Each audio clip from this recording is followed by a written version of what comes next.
On Great Escapes, we're going to travel the wilderness on the hunt for unique architectural design. I'm Colin McAllister. And I'm Justin Ryan. We're designers and have travelled the globe renovating houses and adding our own unique flair to other people's homes. Now, we love the great outdoors and the idea of embracing the wilderness into your home. And in fact, just how far people will go to achieve precisely that. Building an escape in the woods presents magnificent opportunities for individual design, but also unique challenges to work in harmony with the surroundings.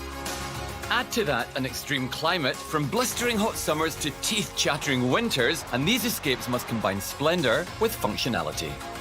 We're going to explore properties that take that challenge head-on as we investigate homes that celebrate the landscape and work with the environment in interesting and distinctive ways. On this episode, we'll be talking to people who have never before built their own home. But the very same people who gave it their all to build their dream escape.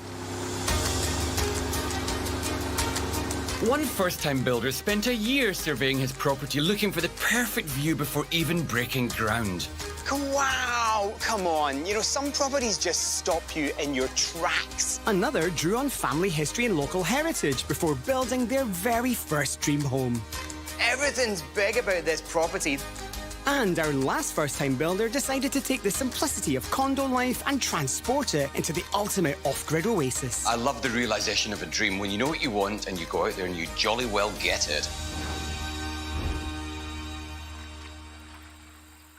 I will never forget the hassle, Colin, of being a first-time builder in the middle of nowhere, but it came together beautifully. And so did the next house that we're about to visit. Yep, it's truly a sight to behold.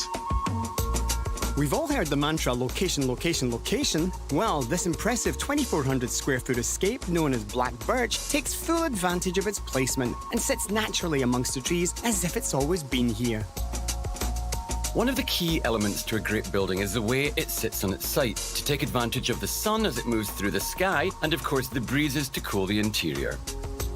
But sometimes these type of details can be overlooked by a first-time builder. That's not the case here, however. It's clear that homeowner Chris and his wife Susan carefully studied the site upon which Black Birch was built.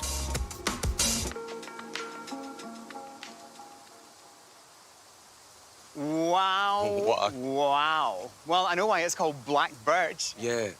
Hey, Chris, how you doing? I'm doing well. How are you? I'm all the better for seeing this incredible place of yours. That mix of black exterior, the greenery, the water, the blue skies. I have died and gone to heaven. And this was your first build. Can I take you inside? I'd love a look. Great, let's do it. Windows are Chris's passion. He has spent his life building a custom glazing business, so it's no surprise that Black Birch would feature an impressive display of incredible windows. Oh, hey, Susan. Hey, guys. Good to see you. Good, always good. Oh, wow. We'd standing outside, we were blown away, but coming inside and seeing this incredible volume, all the glass, all the black frameworks, and the furnishing detail, oh my goodness, off the charts. Oh. I think that's an interesting thing. This one piece will make 52 layers. Watch on mobile devices or the big screen. All for free. No subscription required. One of the things that strikes me immediately about this place is there isn't any drywalls, so it's significantly glass on all elevations. Chris, you are the window guy. I am the window guy. You are the window guy, so this is exactly what we'd expect. Almost 360 degrees. It really influences the architecture. How important to you when putting this design together was the landscape and representing aspects of what's out there inside? I would say it was very important. In fact, we spent a lot of time. We spent almost a year on the property before we started building, where we just come in here with a lunch during the afternoon and just sit in the wooded forest and decide, you know, what view we wanted, what trees we wanted. The interesting point is so much of the view was designed around the coffee machine. So when we were talking about the view and we were talking about the perspective, that's our thing and that's what we do. How would this view look while standing and making a coffee? And all of a sudden you're surrounded by the very, very best in nature. And that's actually my favorite window. We call that our snow globe window. And that's the window when you could be sitting in the kitchen and the snow's dropping or blowing off the trees and it literally looks like you're in a snow globe. Amazing. You know, it's amazing that you actually thought of that. And this is your first big build as a couple. Well, we had the luxury of time. So we weren't on a time constraint where we had to move in here. We had tons of time to plan There was nothing here initially, was there? Nothing. It was forest, dense forest, and we had to clear it all, and that was a huge, huge undertaking. I really love the open plan. Everywhere you look, there's something else glorious to look at. And there's never a moment where you're thinking, I'm bored seeing what I'm seeing. How important for you was the open plan aspect, Susan?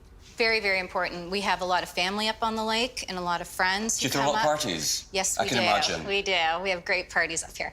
So we wanted one big, huge open space where everyone can just mingle around and a great flow and very interactive. So yeah, that was very important to keep this space open.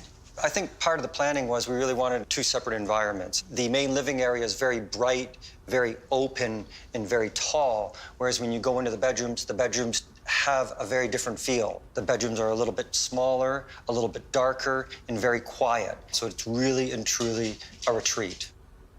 One of the stunning architectural features of Black Birch is this incredible two-story wall, a feature that divides the living area from the bedrooms. Now, not only is it gorgeous, but it's completely soundproof. One thing I'm noticing is I'm not seeing any air conditioning ducts anywhere. How are you cooling and how are you heating? In-floor heating. We also wanted to be really warm underfoot, so we wanted to be comfortable. Chris heats the house via radiant floor heating, which, although not a new system, is still somewhat rare.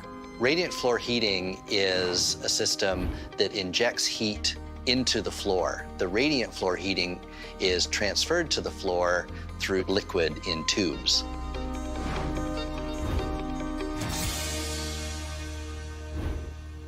We don't have a cooling system. We've been working with something called an active house principle, and that is just having as many operable windows as possible, including entire moving walls of glass. So it allows for a very efficient airflow, so we don't need air conditioning. So that's really fancy speak for open a window.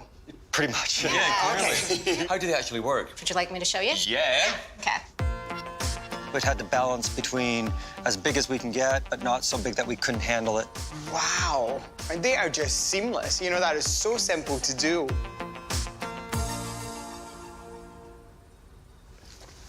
Well, it's clearly all about that incredible view. This is awesome. You know what? You can't get that in prescription, can you?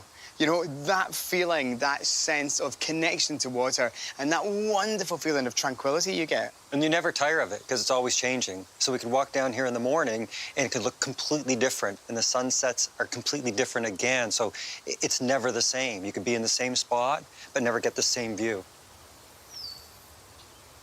For someone thinking about embarking on a build for the first time, what advice would you give them? If I had to give any advice, is allow yourself the time and the opportunity to execute your vision and execute your vision properly, as opposed to having a date in which you need or want to be in there and everything else is a compromise as a result of that date, because we've seen it happen before.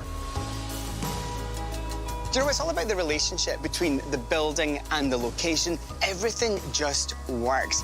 I like the fact that this home is so perfectly positioned within this area of forest. It's a big modern black box, yet it doesn't feel overwhelmingly out of place. Black Birch isn't just a home, it's the future. It really is, I think, a statement of what you can do when you put your mind to it to make a wonderful holiday escape.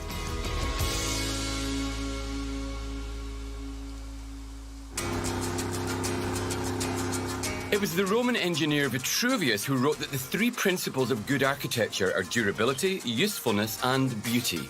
The breathtaking Black Birch ticks all three boxes. But now in our present day, we need to add a new fourth principle to the list, sustainability. And one of the best ways to make a structure sustainable is by preserving the past. It's hard to believe, but this impressive wood frame house has its roots in humble log cabins built by early settlers in the North American West. This style of wood and stone construction reached its peak in the grand stone and timber lodges built for the brand new national park system in the early part of the 20th century. Lodges such as Grand Canyon's El Tovar and the Old Faithful Lodge in Yellowstone were massive in scale, but were remarkably cosy and intimate. The architectural style is known today as National Park Service rustic or parkitecture.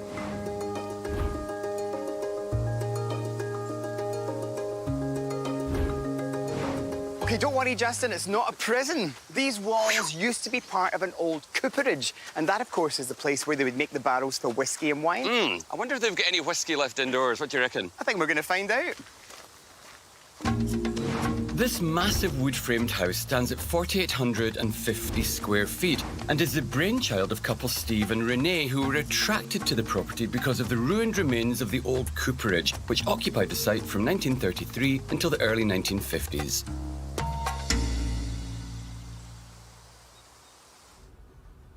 Guys! You know, grand rooms, great rooms, some are greater than others, and this certainly delivers. Everything's big about this property. I'm thinking of the fact that this property is built on the site of the old cooperage. You've brought the wood detail in here again to reflect days gone by, yet in a modern interpretation. When we go to the community and they say, oh, you bought the cooperage, my grandfather worked there. My uncle worked there. We used to play there as kids. So everybody that we've talked to almost has used this property, so why not have a great stone and wood building that matches up? So, Steve, how does that happen? You know, you find a great property on the lake, amazing walls. How do you then turn that into a home? Because this is a first-time build for you two. A lot of research, mostly in the States, Wisconsin, Montana, Missouri, Colorado in particular. And we visited, too, as well, a lot of log homes, and we looked at the kind of how they were set up, how the rooms flow. How tall is the ceiling? Because that's a mammoth. It's 26.5 feet. 26.5 feet? Yeah. Well, how can you be so accurate? I was up there. Okay. Yes, I did the staining and... Staining on that, yes. And put the beam up there Yes. with some help. I love the size of it because you can get lost in it if you want. You can go in your own room and it's great. You got the media room where you can go watch the sports and if you want. And we love the idea that friends and family can come and that we're not, like, on top of each other. We can spread out. You can be outside. You can be down at the fire pit. You can be out on the water, kayaking, canoeing. So we love that. Steve, is it important for you to actually capture a sense of history in your home? Because this is essentially a new build property, but it's got a great sense of heritage about it. It was very important. My family was a logging family in Oregon. My grandparents came from Europe and had a homestead, 165 acres, and they logged that. Then we just built the family business up, had our own sawmill. So it has a little bit more than just wood. It's, you know, the blood of my family, too. You know, Steve, I love that. You know, I like that sense of appreciation of the past. The connection with timber, you can see it in every single piece of wood in here. It's amazing. Now, the flooring here I'm seeing is that lovely kind of weathered look. Was that inspired by the wood of the barrels? Oh, it was definitely inspired by the wood of the barrels. And so I wanted to incorporate that in here. So this is reclaimed wood from an old airplane hangar. It's lovely, isn't it? It's really fab. It's amazing. Sourcing reclaimed materials for a first-time build, you're using material which has already been harvested from the forest. So by using reclaimed materials, the energy which is used to produce a material, that embodied energy is already there. So that's one of the primary advantages of using reclaimed materials, as well as the aesthetic. If you want to have a home that looks like it's 200 years old, then why not use materials that are 200 years old?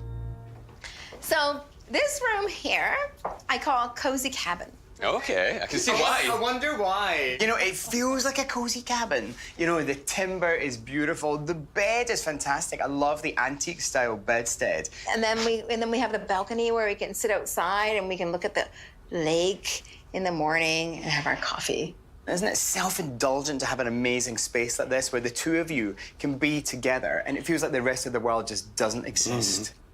Well, you guys have done a load of work here, and this has been your first build, so a huge achievement. And for anyone who fancies doing this at home, you know, they think, OK, I'm going to build an escape. What advice would you give them? Start with the things that you love. Pick one piece that you love and then build around that. It has to be something that speaks to you in your heart. And this speaks to us in our heart. Yeah. You know, being here on the site of the old cooperage, it's great to see it breathe again. You know, this must have been the centre of the community. It's been uncovered, and there are people here enjoying this amazing site. For me, it's really exciting that Renee and Steve have built this place as their first ever home construction. It's a great big log home with all manner of fantastic detail. Be inspired, be yourself. That's the lesson from this house.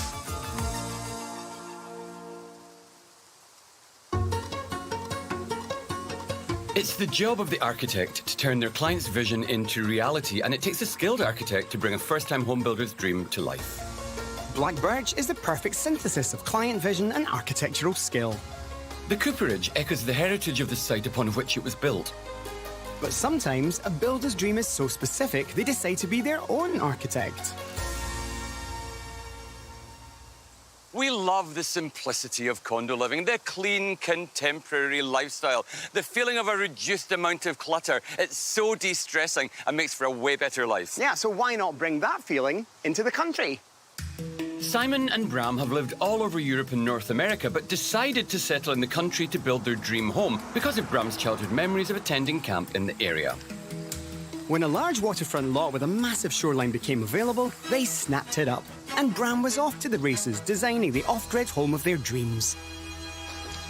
Simon, talk about the rough and the smooth, rugged landscape with super sleek building. What a space. Thank you. Do you want to come and have a look? I'd love to have a look inside. Oh, hello.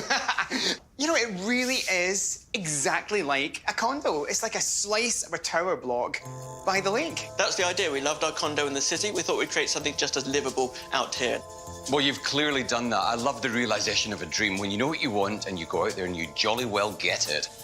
We tend to think of condos as a millennial phenomenon, but they actually have their roots in the German design and architectural movement from the 1920s known as Bauhaus. With their credo, form follows function, the mission of Bauhaus was to provide simple and functional spaces, based on a minimalist approach which features clean lines with bold and graphic colourways. There's a very contemporary feel to this. It feels really laid out and precise. For me, the great thing about this place is the fact that it is so simple. You know, you actually let the landscape speak to us. These black windows really frame the trees. The star of the show is the woods to us. You know, we don't need anything else, really. We can just be here, enjoy the woods, enjoy the location. We love the clean lines of the windows, of the walls. We have space for our art. We even have our condo furniture in here because it seemed to fit in perfectly with what we had in the city. I like the fact that you've taken something that most people think is a negative, you know, because people complain about condos, don't they? Oh, they're too small. So they really do dictate to you that you have to pare back to your lifestyle. And it seems that you've taken that as a positive and you've brought it here to this location. Well, in this house, we have everything we need and nothing we don't need. So we feel that we're using every single room in the house. So, we feel we're really getting the most out of the house. It also makes it easier to clean. Yeah, so you can actually enjoy this beautiful landscape without worrying about vacuuming. Oh, exactly. I could just sit there and look out the window and enjoy it. Now, in terms of your original plan, did you work with an architect or did you do the vision yourselves? We actually did the design ourselves. My partner, Bram, he loves architecture, he loves design, so he sketched it out online, used some of this software, even put furniture in online, got it exactly how we want it, and then we sent it to an architectural drawer who drew up the plans together with an engineer. Nowadays, with the software platforms that are, in fact, there's like freeware, there's all sorts of things that one can use to start to tinker with architectural space. If one is really interested in creating their own home, there's nothing to stop you from really going through gut instinct and looking at precedents that you like. Now that you see everything laid out, does it correspond to your vision? Almost perfectly, the way the light comes through, the way everything is great for entertaining with the kitchen here and the living room. It's almost, I would say, exactly to our vision. This is your first time build, but you've complicated that even further by deciding to go off-grid. Yeah. How has that played out for you guys? It really made sense for us. We like the idea of being off-grid. We like the independence of it. Off-grid is the principle of not being connected to the municipal systems. So you're not connected to the electricity grid, the sewage grid, or to the water grid. You are producing all the energy that you need, you're drawing the water that you need, and you're dealing with all your sewage waste on your property as well. When designing an off-grid space, the first-time builder needs to make sure that they keep it simple, so they have good air tightness and good insulation. So we've got 15 solar panels at the top of the hill facing the sun, 24 lead-acid batteries down in the basement, and they give us enough electricity, especially in the summer. We have so much electricity, we're thinking of like selling it to neighbors or something. In the winter, there's a lot less sun, which means sometimes if it's a cloudy week, we've got a generator that kicks in and tops up the batteries. Wow, so you're totally kind of self-sufficient in your own little universe. Yeah, we are. You know what? When there's hydro out, we're just fine. Yeah, exactly.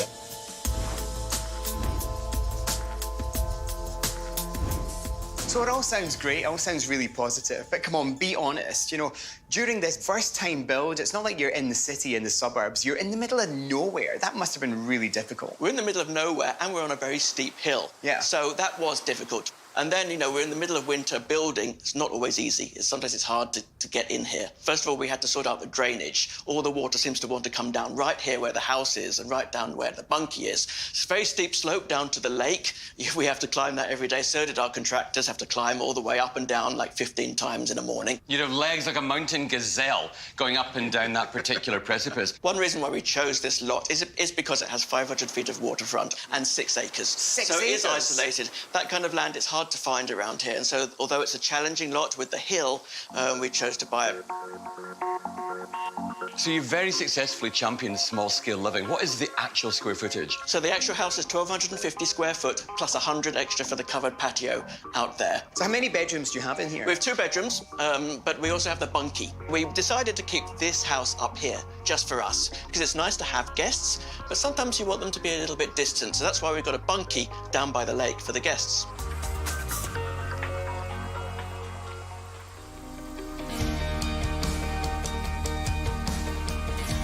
It's a challenge for any architect to connect 2 buildings on the same property with nothing except design. First-time architects and builders Bram and Simon rose to the challenge of tying this bunkie to the main house. It functions as overflow space for guests and echoes the architecture with the same simplicity of design, the same exterior materials, and of course, floor-to-ceiling windows with a spectacular view.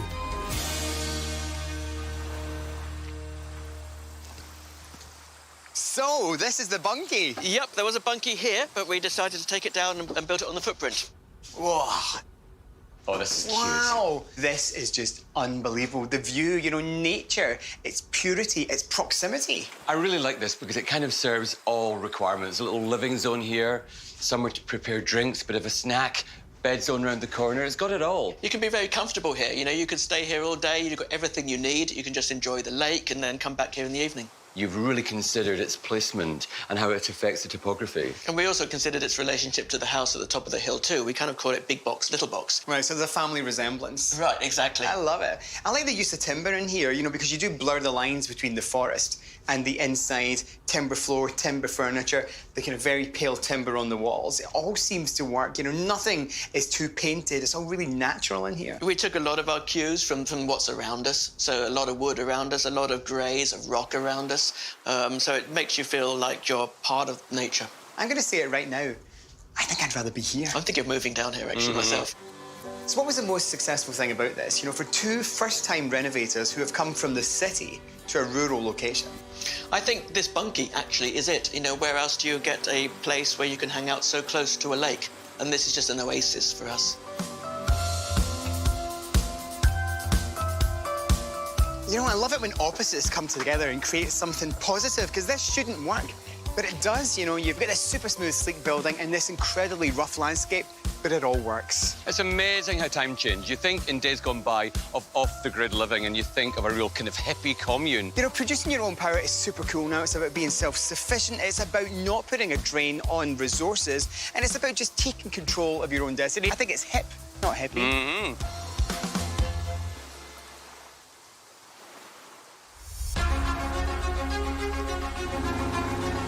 Now, they say that fortune favours the brave, and that certainly can be said for each of our home builders, because they haven't made it easy for themselves by choosing a rural location for their first-time builds. But it's clear, to build a great escape, these elements are important. Careful study of the landscape and patient planning to hone your vision. Build on those things that inspire, a sense of heritage and personal history. Keep it simple and sustainable. 3 brilliantly brave builders, 3 incredible first-time builds. I'm feeling inspired. Do you know, I feel really inspired as well, because they're all so distinctly different. Yet I'll tell you something else they share in common. The fact that they're all great escapes.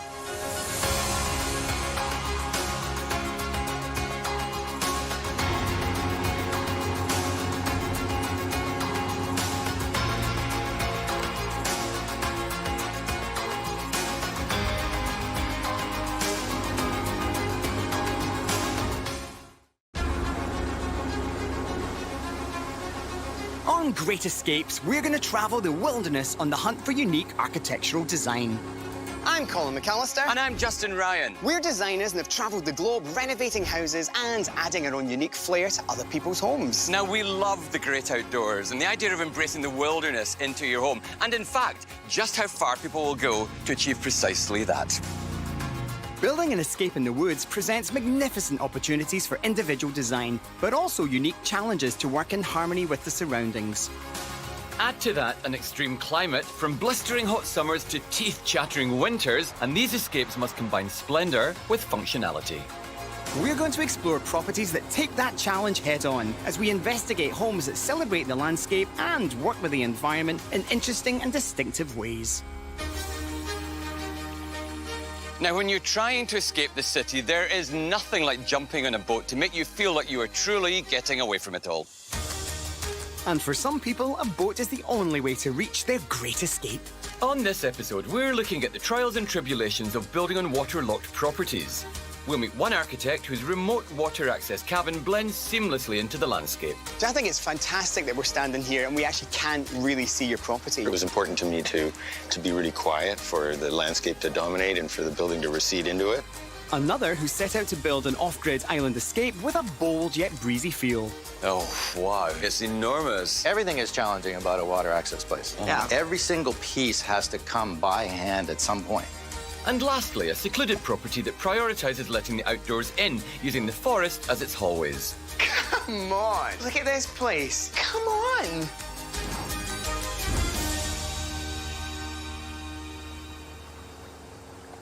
Okay, question. What do you do when your current cabin is almost falling down, but you're a highly respected architect? And the piece of land you're building on can only be accessed by water. Well, you use all your experience to create a unique escape that's perfectly adapted to the area. And in fact, so well situated that you can barely even spot it. Multi-award-winning architect Ian MacDonald has been vacationing at his family cabin for over 20 years. But when it came time to replace it with a new build, Ian only had a short window for building. Harsh winter conditions combined with water access properties make construction extremely difficult in these parts. Ian had to hire a helicopter to get materials to the building site quickly and efficiently in order to get the house built before winter hit. Now, Ian's home sits nestled in nature. Making the building secondary to the landscape has a rich pedigree in modern architecture. The Arizona home of influential architect Frank Lloyd Wright was designed to blend into the desert landscape upon which it was built. Hey, Ian, how you doing? Good. Nice to see you. How Good are to see you? you. Good. What an incredible journey. Yeah. Beautiful, but it's not exactly easy to get here, is it? No, there are friends we have who say, why would you want a place so far away? You have to put everything in the boat and then unload the boat and take it up to the cabin. But for me, it's the transition away from the city. It's going across a body of water. Sometimes that takes a long time if it's rough, if there's stormy weather, and it's a good transition. It washes the city off. And by the time you're here, you're in another place. But it's long and it's a bit difficult, so how can you build a house out here? I think that's an interesting thing. This one piece will make 52 layers. Watch on mobile devices or the big screen. All for free. No subscription required. Well, it takes a lot of planning, and you have to be organized and bring your materials in, and you bring the guys in who are building it, and it's different. How do you get everything here? Well, how you get everything here is by boat. Okay. It comes on a big barge, All right. and there's a cost component to it. You have to be careful. You have to be well organized, because if you forget one element, you have to go all the way back to do it. Once you get it here, that's the first step, but then you've got to get it up to the top of the hill. And getting people to show up here, it's a short building season. The weather gets up in the fall, and it's windy and wavy, and it's harder to get here. I think it's fantastic that we're standing here and we actually can't really see your property. You know, it gives you that wonderful sense of harmony. There's visibility from the water. It was important to me to be really quiet, for the landscape to dominate and for the building to recede into it. All I can see is the very vaguest whisper of it. Yeah, it's up the hill behind the trees, but why don't we go take a look at it? I'd love to.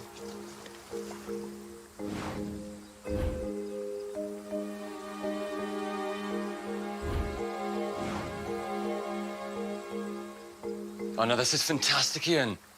Well, it's a truly spectacular space. What are we looking at in terms of square footage? The interior space is 1,400 feet. It's not very big, but it feels big.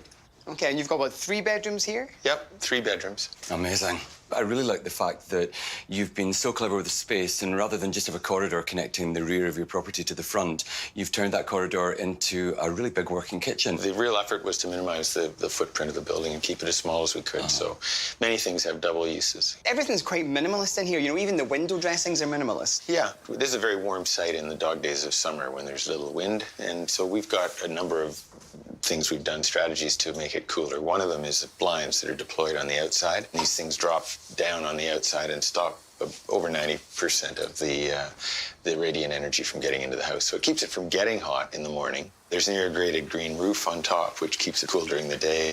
It's one of these great properties where you just can't help but be connected to the great outdoors. Like, you're forced to engage with the surroundings. Yeah, yeah. We try to break down boundaries between inside and out. And so in this case, the windowsill drops below the countertop, so you can't see the point of its conclusion. It makes it seem more open. Right. It's plenty open anyway, but you're basically standing here in the garden. Which is brilliant. Which is nice. I think that it's really important that buildings really acknowledge where they're located. And the better that you respond to this physical found condition, the more your building has a chance of actually feeling like it's really meshed with the landscape. Oh, no, this is fantastic, Ian. Just amazing. The volume here isn't actually enormous, but I feel like I'm standing in a really big space because I'm looking right out with so few obstructions to that incredible waterway. Come on. You know, there are panoramas, and then there are panoramas with a capital P. And this is as widescreen as it gets. Yeah. This whole space converts from an interior room that's heatable to a screened-in porch, which is really great. It connects you to the landscape. My favourite thing in here, this wonderful concrete elevation. What's the story with this? I mean, clearly it's housing a fireplace, but what is it and how does it work? Well, that's the hearth. That's the fireplace for the cabin. It's solid concrete. It's also solid? What does that weigh? There's about 8 tons of concrete in there. 8 tons? Yeah. Oh, it's wow. a big, heavy element, so it provides thermal mass.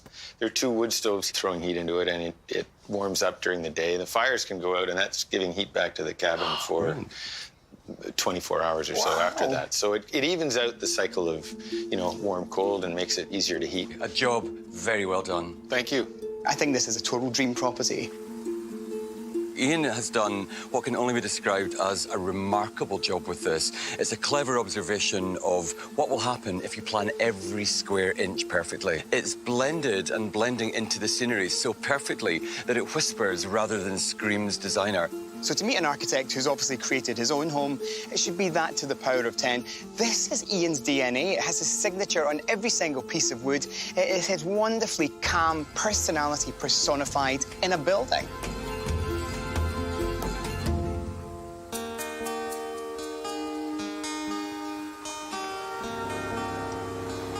Now, growing up, architect Charles Ginn spent his summers holidaying in an area not far from where we're going today. His dream was to build his own escape, so he set up to create his ultimate oasis away from the city, an entirely self-sufficient structure. But with a modern, minimalist aesthetic that successfully brings the outdoors in. Charles and Robin's escape is a modern structural gem. Industrial touches like massive windows exposing timber beams give a nod to the high-tech architectural style of the 1970s and 80s. High-tech architecture transformed industrial details such as pipes and ductwork into celebrated design features. Entire walls of glass with minimal metalwork are a hallmark of the style. Hey, guys. Hey. That was a choppy run-in, I'll tell you. Great to meet you, and that is quite an approach to this house that looks positively magnificent. It can be a wild ride. Yeah, indeed, but then it's worth it because you see this incredible house and your incredible rock. Can we show you around? Would love it. Yeah, we'd love to, please. Okay. Lead the way.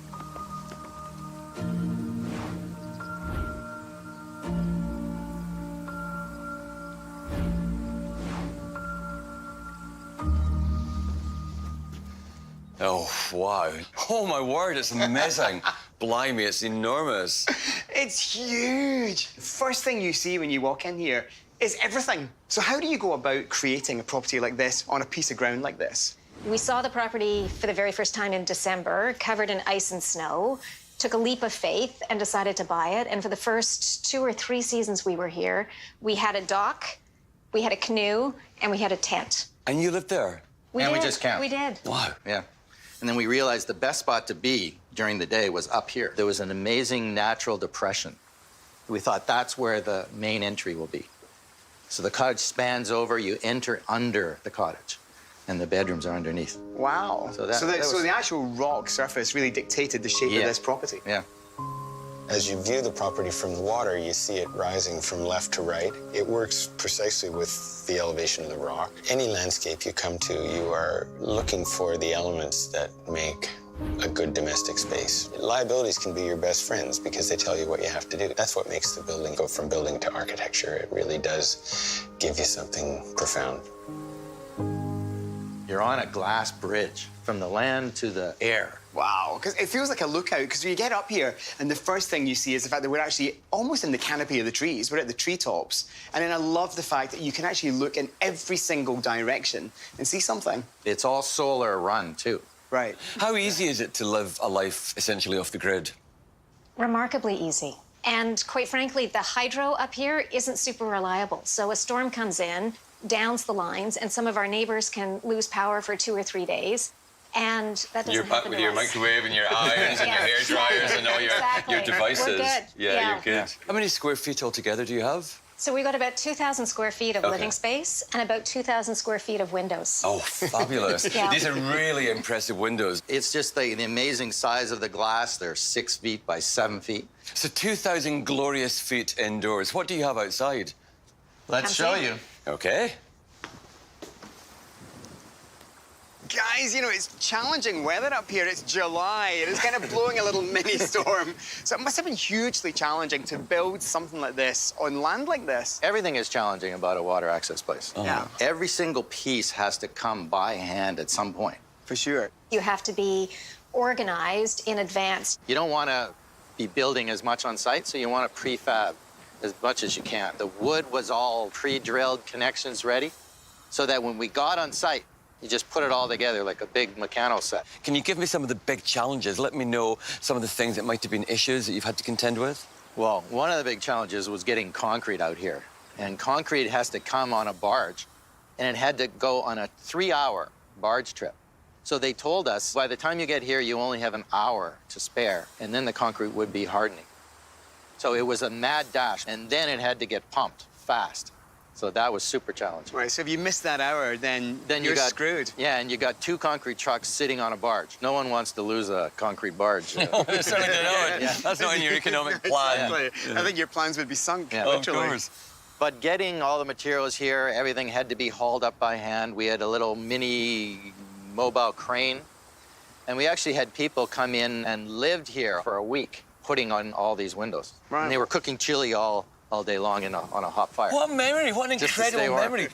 How important was it for you to build a home that would in many ways merge into the environment? We wanted things like sustainability, and we have solar power, we're off-grid, and we had this unique septic system that uses peat moss, and it like creates this swamp, a bog, and cleans everything. Oh, that sounds a bit icky.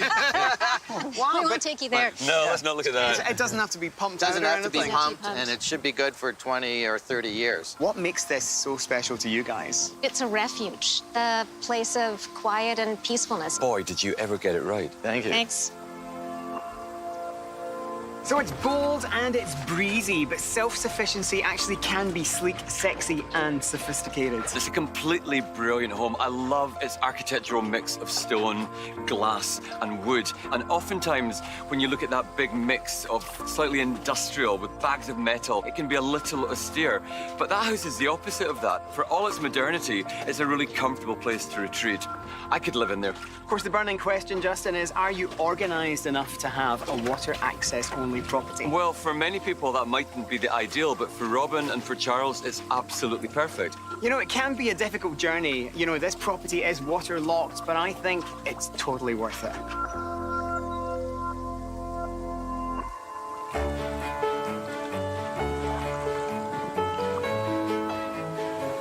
After years of visiting their friend's island property, architect couple Brigitte Shim and Howard Sutcliffe decided to build their own remote escape. And they quickly learned that they'd have to come up with some really creative solutions to deal with some of the issues that living on an island can present. Bridget's Island Camp has strong parallels with the Farnsworth House, a masterpiece of modern architecture. This one-room weekend retreat was built by Ludwig Mies van der Rohe in 1951. He believed the human connection with nature was essential and should be at the very forefront of design, much like Bridget and Howard's island escape. Hello, Bridget. Hello, how are you? We're good, thank you. You know what? Better for seeing you and this incredible cabin, which I'm going to tell you right now is unlike anything I've seen before. Very special place. We're very lucky to be here. Most cabins you approach from the lakeside, but here, you know, you're encouraged to go through the forest first. The boardwalk is a narrow footprint, so in a way it allows nature to be all around you. It's almost like you've created this wonderful secret. The elevation and the view is heart-stopping. It's very spiritual, and the landscape is always changing. It's a big sky, and it's doing something different every minute, and you just get to enjoy it all the time. How long did it take to build this amazing structure? I would say about 2 construction seasons, because it's a short time period, and we actually worked in the city with a group of fabricators that built a lot of this in the winter in a controlled shop, and then everything had to get shipped up in pieces. So almost like an academic take on prefabrication. Exactly. Yeah. And then you brought it up component part by component part, then assembled the puzzle. Exactly, exactly. And I think that, in a way, redefining what most people think of as prefab in a different way to deal with a remote island, transportation issues. We couldn't use any heavy equipment, no cranes or anything. So everything had to be light enough for 2 to 3 people to carry over an uneven terrain. First, we built the main cabin, then we built the wash house, and then the boardwalk, and then the guest cabin. And so in a way, they're all pieces that form this bigger grouping that we call a camp. The idea is that you're always walking between them and experiencing nature. And then we also wanted no maintenance. And so much of these materials weather, they age, and they develop a wonderful patina, and hopefully you don't have to do a lot. So the home's improving with every season that passes and every year that endures. All buildings engage and interact with nature. And in this landscape, I think you don't want to be kind of maintaining your buildings. You actually just want to be enjoying the landscape. So you've designed this incredible property with your husband, Howard, also an architect. And I have to say, first impressions, it's remarkable. But I want to go back to some of the simple first points of planning. How did you attach this building to the bedrock?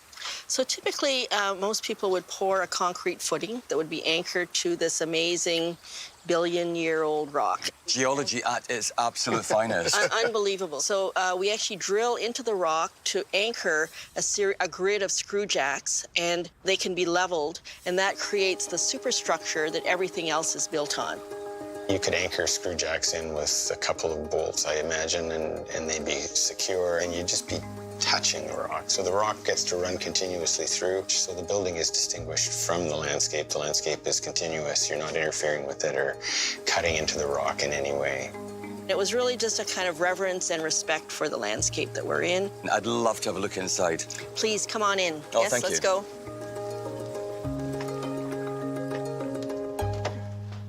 Come on. Welcome. This is our wooden tent. Come on, Bridget. Look at this place. Come on. I'm going to say that again. Come on. This is totally off the charts. It's unlike anything I've ever seen. So this is about 1,100 square feet. There's 1 bedroom. There's also a guest cabin, a wash house. So they're all separate buildings. This is just incredible. The light, the shape. This is brilliant. It's actually just trying to respond in a very direct way to the physical location that we're in. You look everywhere, north, south, east, and west, and there's something going on. On one hand, you see the green of the forest, and on this side, you actually see the blue of the water, and that you're actually experiencing both with natural light coming right down in the middle. It's meant to really allow you to feel the elements, the smells, the sounds, the view all together. Yeah. And not to be hermetically sealed and separated from nature, but really to bring nature inside. Well, you've done that incredibly well, because I do feel that although I'm standing within your lovely cabin, I'm also standing outside. So on one side, we actually have a whole series of screens. They can be fully opened, they can be insect screen, and then we actually have fiberglass, which can protect you from the wind. One of the things that takes the eye immediately is this long, long skylight. What's it made from? So it's actually made of plexiglass. It's a double layer of plexiglass. And we didn't want to spend a lot of money. So we actually looked at a greenhouse glazing, which is an off-the-shelf product that they use for industrial greenhouses. So we only have one bay, whereas a greenhouse might have many, many bays. And it's actually fiberglass because we were concerned if trees fell in the winter. So it's actually very resilient. It's made of a double channel. And the whole thing cranks open to provide both cross ventilation and also natural light right in the middle. So really everything we want does more than one thing, and it actually benefits us in more than one way. So during construction, you would obviously bring every single component right here to the island. What would you do about construction waste? You know, how do you minimize that? So one of the things that we're very concerned about is our ecological footprint and trying to minimize that wherever possible. So our definition of prefabrication isn't just rolling up with a flatbed and a kind of container and assembling them.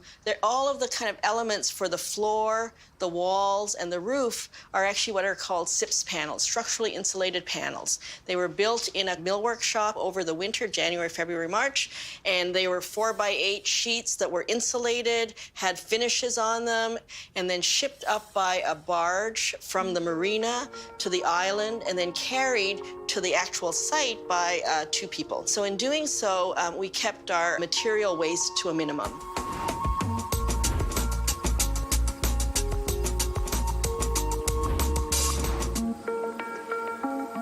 On this side, we have a long horizontal window, but at both ends, we actually have wooden panels that open up. Right. And so depending, again, on the kind of breezes and the day, we get great cross ventilation all the way through. And then if you're sitting at the bench, it's actually at perfect bench height. You're actually perfectly framed to view the forest. Yeah, it's amazing. Come and sit here. What I'm also loving about this is I imagine this is wide enough to be used as a bed. So extra guest seating, so bang for your buck, double bubble, an opportunity for something to serve a secondary purpose. Exactly. The arrangement of every layer of this home is really exciting, and it's a really lovely residence. So, Bridget and Howard's wooden tent, just incredible. This would not have been an easy project to build. I'm totally gobsmacked. Honestly, I'm taken by surprise by this property. It's industrial, it's beautiful, it has an appreciation of nature. And I think prefab is too small a description. Totally fab is how I would term it.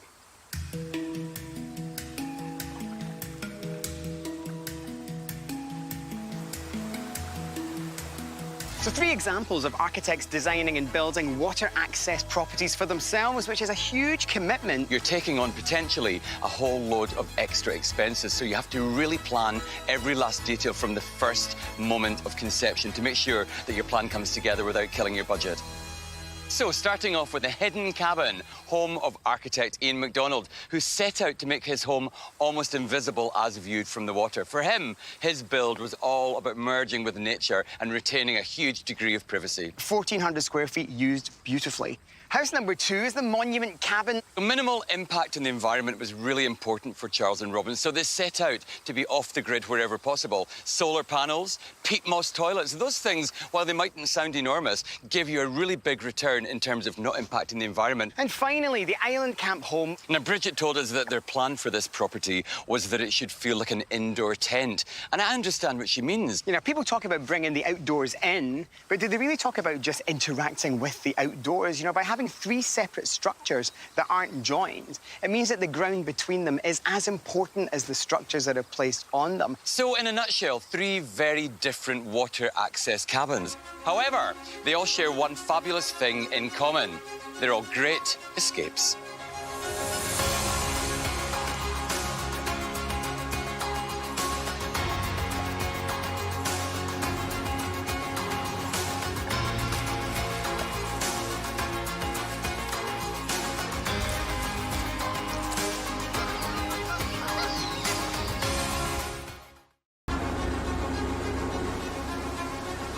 On Great Escapes, we're going to travel the wilderness on the hunt for unique architectural design. I'm Colin McAllister. And I'm Justin Ryan. We're designers and have travelled the globe renovating houses and adding our own unique flair to other people's homes. Now, we love the great outdoors and the idea of embracing the wilderness into your home. And in fact, just how far people will go to achieve precisely that. Building an escape in the woods presents magnificent opportunities for individual design, but also unique challenges to work in harmony with the surroundings. Add to that an extreme climate, from blistering hot summers to teeth-chattering winters, and these escapes must combine splendour with functionality. We're going to explore properties that take that challenge head-on as we investigate homes that celebrate the landscape and work with the environment in interesting and distinctive ways.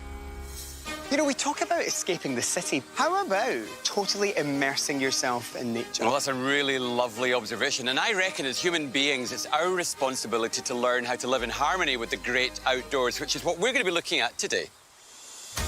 These properties are fully embedded in nature. They're part of the landscape, seeming to grow organically from the foliage, while still respecting the ecology of their location. We'll be visiting an historic estate whose perfectly preserved grounds boast trees and plants older than the home. The house has just been embraced by nature. It's almost like a big natural hug. Another island property whose surrounding terrain was pivotal to the design of the home itself. It's embedded cleverly into the landscape. I really feel that I've dipped right down into a special hidden world. And we'll meet homeowners who designed their house to stand up for nature. You are the best neighbours anyone can ask for. You don't even want to upset the wildlife that are here.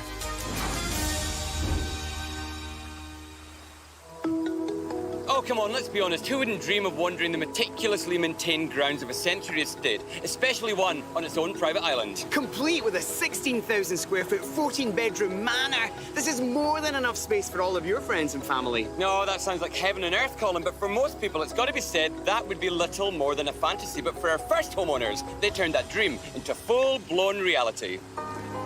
30 years ago, while boating on the river, Dr. Wallace Stonehouse fell in love with the stately home seemingly wrapped in the island. After a lengthy process, Wally purchased the property. He and his wife Patricia have refreshed the manor with a special focus on preserving the mature beauty of the grounds. The gardens invite you deeper inland, revealing stone foundations of a great house erupting from the ground. Built in 1903, the manor reclines into its environment as the surrounding trees shield it from the elements.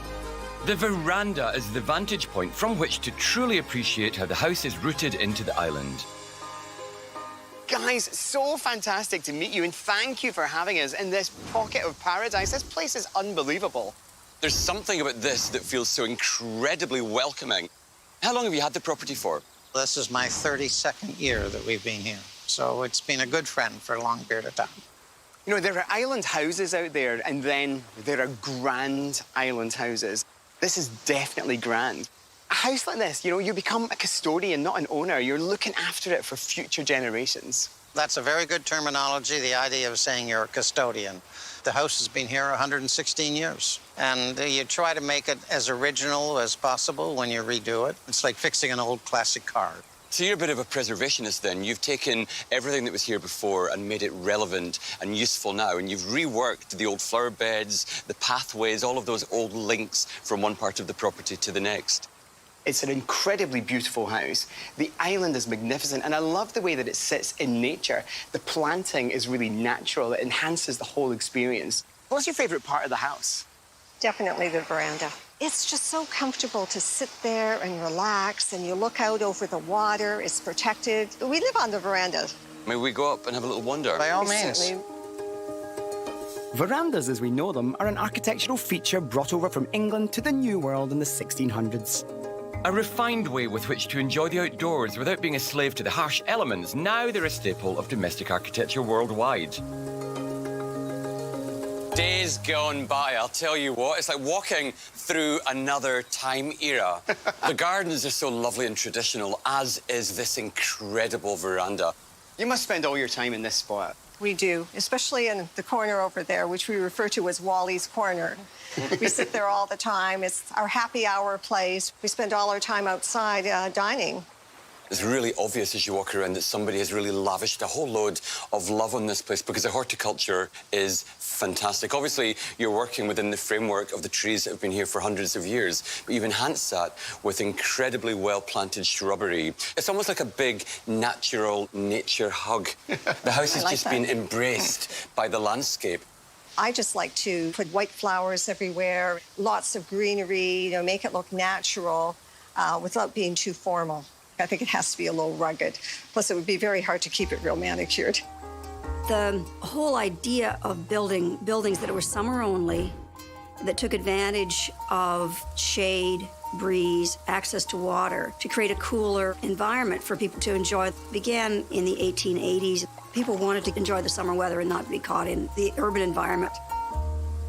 Well, I guess now we've seen your dream veranda. I'd love it if you show us what's going on inside this remarkable property. Be my pleasure. You can't have a home like this without all these beautiful details. What's it like living here in this space? It's wonderful. It's great because it's very spacious. It's just a joy to Except live we here. sometimes lose each other. Well, once in a while we use each other. This is a big house. What are we looking at here? Number of bedrooms, bathrooms? Well, the house is about 16,000 square feet, 5 stories. We have 14 bedrooms, 10 bathrooms. 14 bedrooms? Yeah. It's big. It's very big. For me, it's all about the detailing, that coffered ceiling. Nothing's flat, it's all layered. Those were the days when architectural confetti was the thing that brought the property alive. There's something wonderful to enjoy everywhere.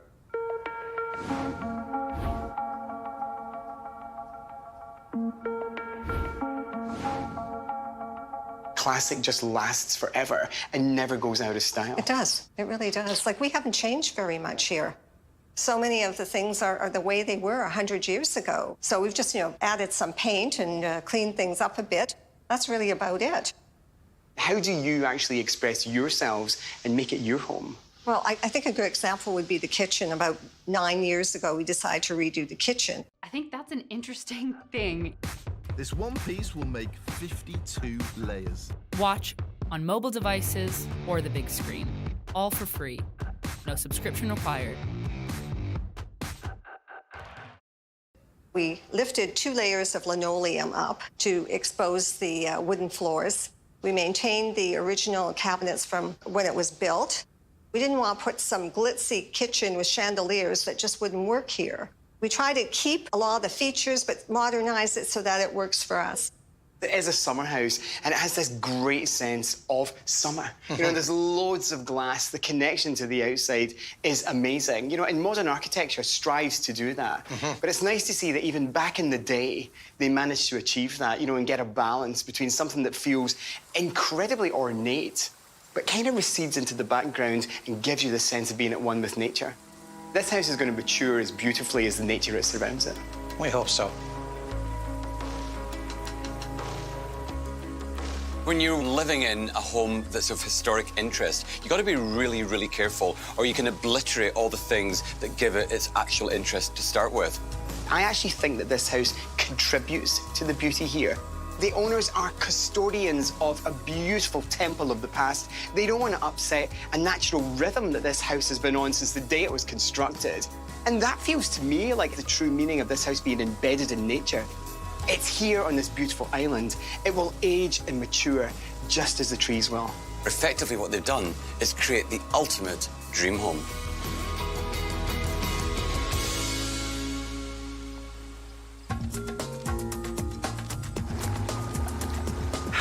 Justin, I really love traveling by boat. You get a true sense of escapism. And it's a great way to arrive against a beautiful backdrop such as this. The rolling hills, the hay bales, the wildflowers. It almost feels Scottish, almost familiar. There's a Highland cow, and there's a beautiful house. Better have a look, come on.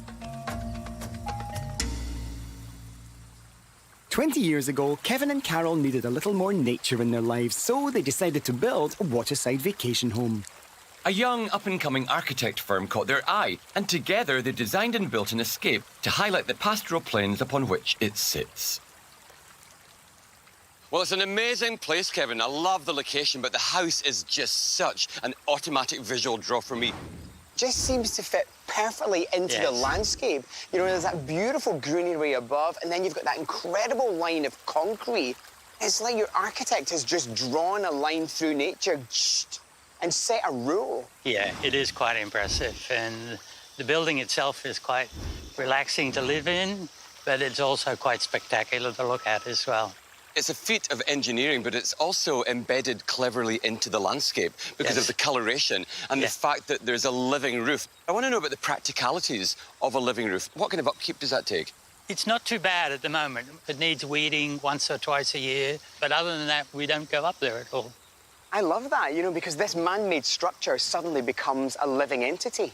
It changes with nature, it changes with the seasons. Absolutely. There's also a real Japanese influence here as well, with the gravel and the pavers over there. All the water reflecting so beautifully against the glass. Even the raised second level of the house looks kind of like a soji screen. It is a little bit, yes. What Shim Sutcliffe does, I think, is very nice, is that they do clean, modern architecture with a lot of texture to it.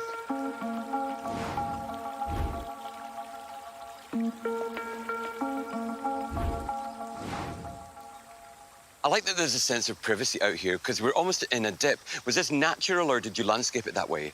The house itself, as you can see, is cut into a wedge of the land, and the retaining wall there is holding back the upper side. But over and above that, the grass you can see is actually a berm that was created, and all this slight undulation here was landscaped and designed. I really feel that I've dipped right down into a special hidden world where I can't see the outside world going on. We've seen all this lovely stuff outside. We'd love a peek indoors, may we? Absolutely. Come on in and see the inside. I think that the design experience actually begins when you enter the property, not the house. And how you move through the landscape and then through the house and then probably back out into the landscape again is actually the bigger idea. This kind of journey is actually the most important part of the experience that you are creating. The house is spectacular from the outside, and you get in here and it is positively breathtaking. It's almost like there's an equation of how they've managed to actually combine nature with construction, because there's so much going on in here. Strong lines, huge towering kind of double height elements, but because it's all balanced, it just feels friendly and natural. Yes, it is. Even though it's a structural design, it's actually very soft as well. There is a real assemblage of different materials, different effects that all come together into a coherent package. I think there's a real honesty to a building like this as well, because oftentimes when people are building homes, they want to hide all the structural elements. Yet over here, I'm seeing that fantastic piece of steel. Across there as well, I'm seeing those two supporting posts. Yes. Many people would chicken away from that and cover them in, but they've embraced the fact that they're an integral part of this building, and they've brought it into the party. Yes, I agree. Many years, relatively young age, I've wanted to build a house from scratch with an architect, but I've moved around with my career, and this has been the first real opportunity to do it from scratch. I can see, obviously, the living room, I can see the kitchen and the dining. What else lies beyond? So the living room is the centre of the house. The chimney is actually the pivotal centre. There's a bedroom wing down there, master bedroom down at the end, and we have a guest bedroom, but it's Carol's den now. On the lower level, we have 2 more bedrooms. OK, so in terms of total square footage, remind me? 1,300 on this floor and about 600 underneath. So it's not enormous, but it feels really spacious. What's your favourite aspect? I think my favourite spot is sitting in that chair over there and looking out through the windows. It's really quite beautiful. These windows, they're your artworks because they depict that fantastic view. That's true. I think the fact that there's a transparency everywhere, you're actually fooled into thinking that you're outside. This house blends with nature extremely well. And this room particularly has the water around 3 sides. You feel as if you're in nature inside. I think one of the things that some people would probably choke at is the raw concrete on the partition there, I think is great. It could snag your tights, though, couldn't it? Only in the mornings. In the mornings, yeah, exactly. The raw concrete is magnificent. The rough nature of it enhances that whole kind of like natural element with something that's man-made. Yeah. I think the buzzword here is connection. You found this spot, you became connected to it, and suddenly you have a building that totally delivers a connection to everything outside. You feel totally at one with nature and encouraged to interact with this fantastic outlook. It's a privilege for us to be here, so thank you. It's truly magnificent, isn't it? You know, look at that house. Just splendid in this incredible rural environment. There's a real feast of finishes inside there, and while they're all very different, they all play very well as part of the overall picture. It's almost like the architects have designed everything around us, and that this house is the epicenter. Kevin and Carol were the clients here, but there were two sets of architects at work, Shim Sutcliffe and Mother Nature.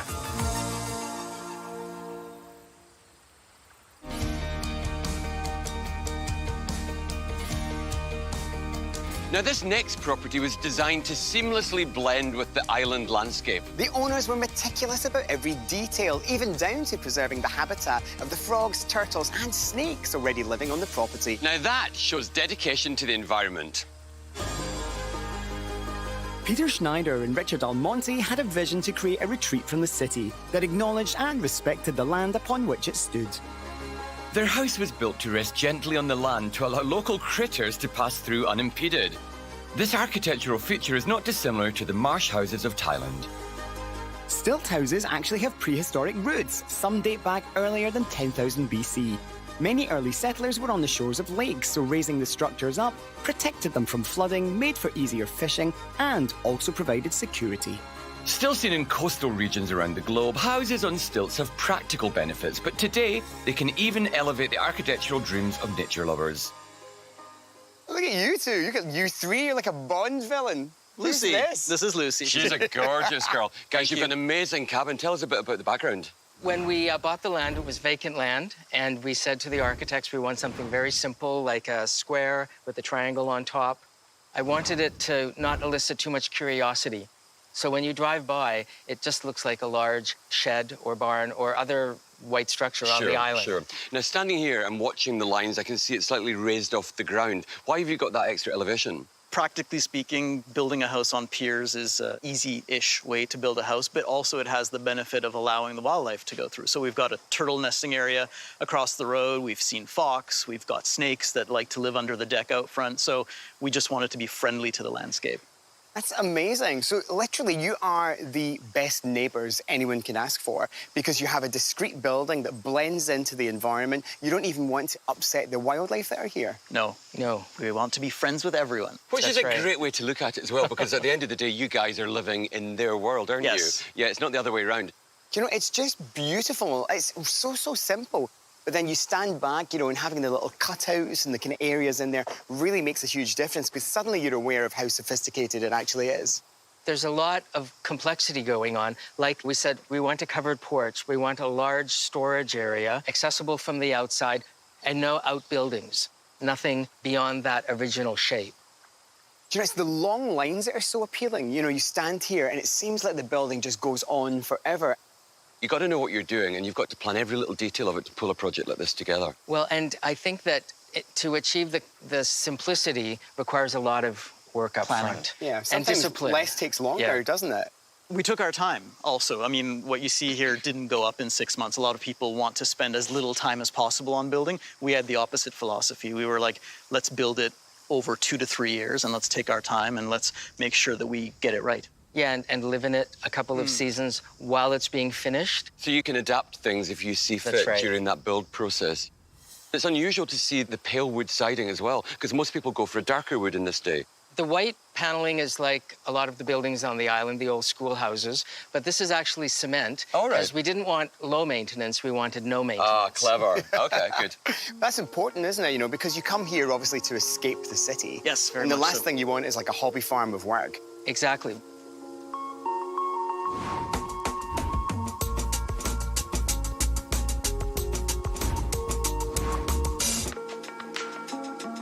So the coloration changes as you go from that lovely cream on the outside to that lovely warm wood tone inside. Why did you do that? Well, that was something the architect specified. So it's going from the concrete to the white cedar siding. And what that is intending to do is to make the outside porch feel like a separate room so that you don't feel like you're outside and exposed. You actually just feel like you're sort of cuddled in this warm wood. I like that. A woody cuddle. Yeah, a woody cuddle. A woody cuddle. I'd love a little look inside if we can, boys. May we? Absolutely. Oh, let's cheers. go. This is just breathtaking. There's such serenity. It feels like a church. The height and the lines that go about 55 feet, I think those are the two qualities that create that serenity. What was the idea behind the design in here? Well, we had sent the architect photos of old schools on the island, and then these turnbuckles up in the ceiling also reminded me of what you see when you look at old churches in Europe. Without a lot of internal pillars, they keep it rigid when the strong winds blow out here in the fall. So I'm seeing kitchen, dining, living room. What else lies beyond? What other rooms do you have? We have a master bedroom on this level with an ensuite. And up the stairs, we have a second bedroom for guests, as well as an office/TV room. In terms of total square footage?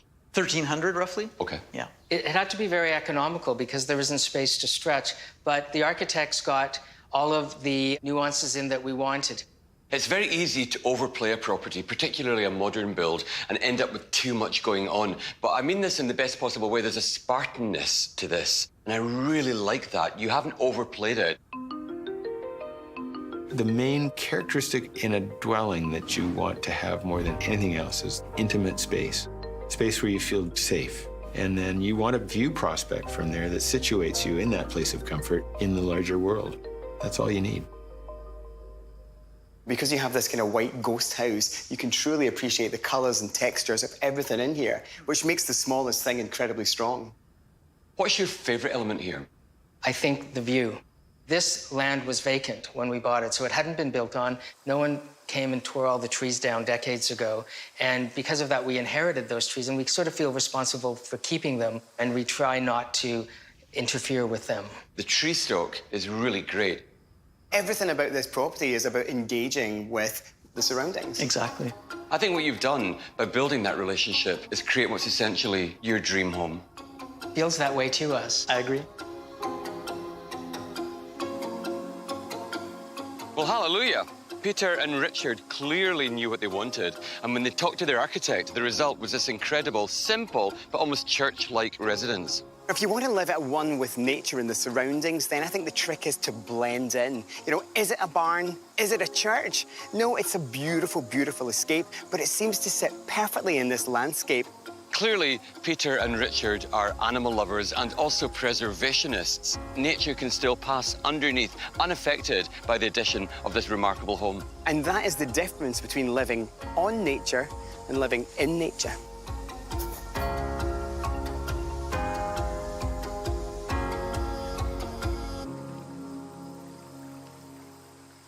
So 3 wonderfully different vacation escapes. However, they all shared an element in common: wonderful connection to nature. We visited Pat and Wally in their House of the Seven Gables, perfectly set in nature. It really was the classic case of if it ain't broke, don't fix it. They are custodians of a classic piece of architecture, restoring it and saving it for future generations. Second up, the wonderful Kevin and his modern fusion home. I love that mix of Australian, Japanese and modern mid-century architecture. From landscaping onwards, everything about that property worked incredibly well.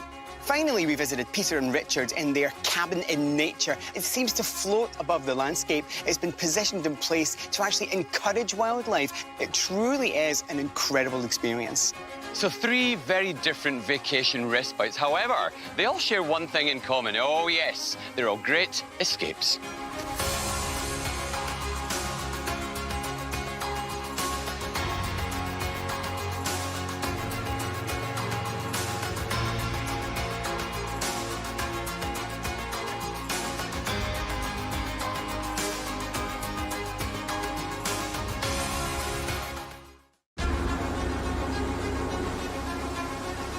On Great Escapes, we're going to travel the wilderness on the hunt for unique architectural design. I'm Colin McAllister. And I'm Justin Ryan. We're designers and have travelled the globe renovating houses and adding our own unique flair to other people's homes. Now, we love the great outdoors and the idea of embracing the wilderness into your home. And in fact, just how far people will go to achieve precisely that. Building an escape in the woods presents magnificent opportunities for individual design, but also unique challenges to work in harmony with the surroundings. Add to that an extreme climate, from blistering hot summers to teeth-chattering winters, and these escapes must combine splendour with functionality.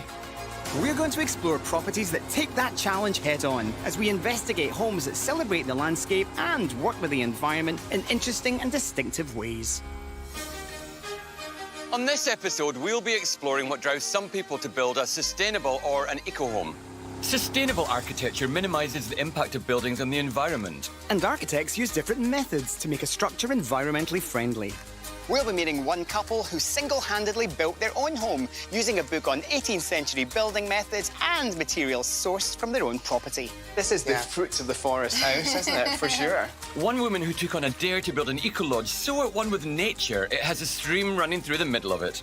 This building does feel like it's got a proper heart. And two families who decided to build the ultimate sustainable vacation home, minimising their impact on the environment by creating two sets of living and sleeping pods under one roof. The sense of proportion here is just fantastic.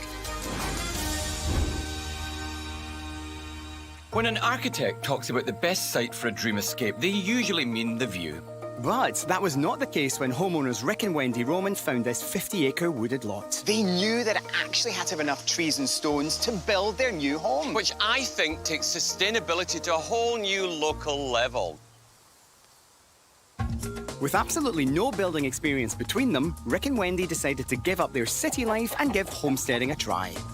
When we think of homesteading, we picture 19th century pioneers, but modern-day homesteading has its roots in the self-sufficiency movement of the 1960s. Homesteaders do as much as they can to live off-grid, and in Rick and Wendy's case, building their own dream log cabin complete with handmade furniture.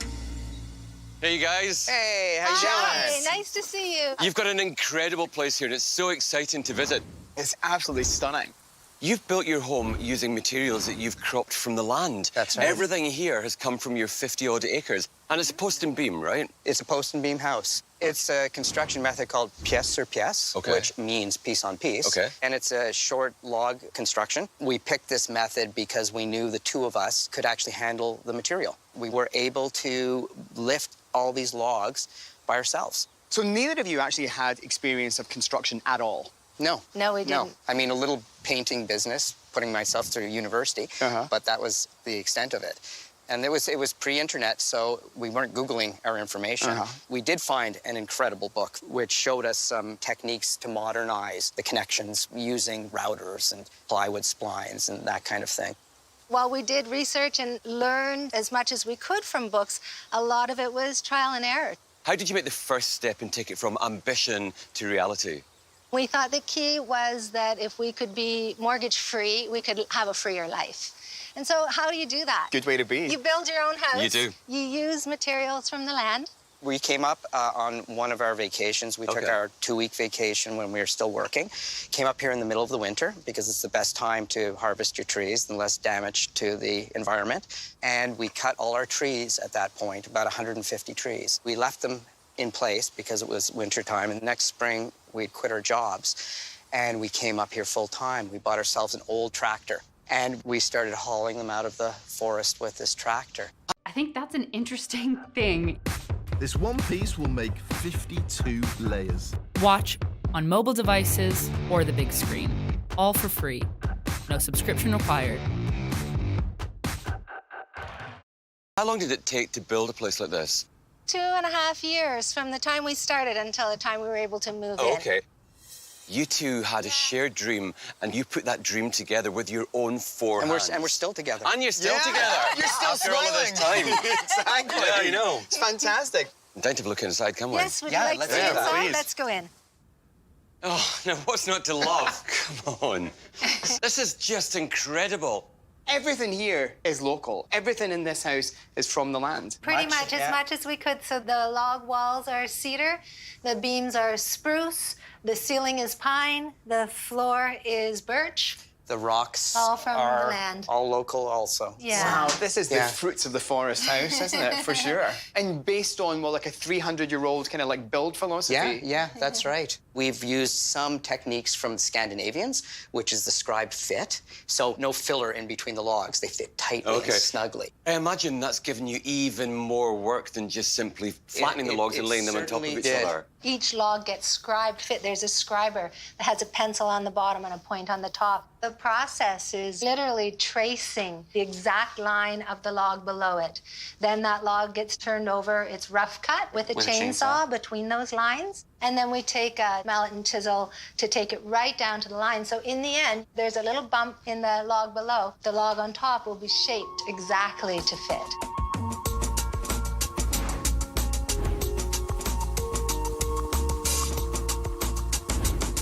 These designs were smartly adapted to the environment. They were accommodating heavy snow loads, for instance, the angles of the roofs, shed water, all these things that on the one hand seem crude, but on the other hand were extremely pragmatic.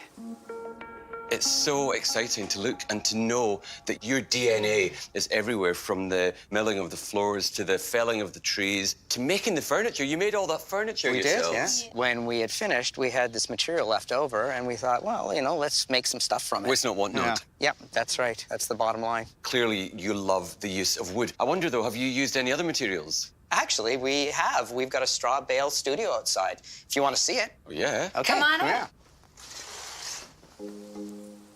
So straw bales are another great building material. Straw is an agricultural waste product. It has no other purpose than animal bedding. So there's no food value to it. We're not taking anything out of the food stream. It gets baled up, and then we can use it to build the walls of houses. It's really easy to use. So this is the studio. Wow. It's got a really great sense of, I don't know, silence and tranquility in here.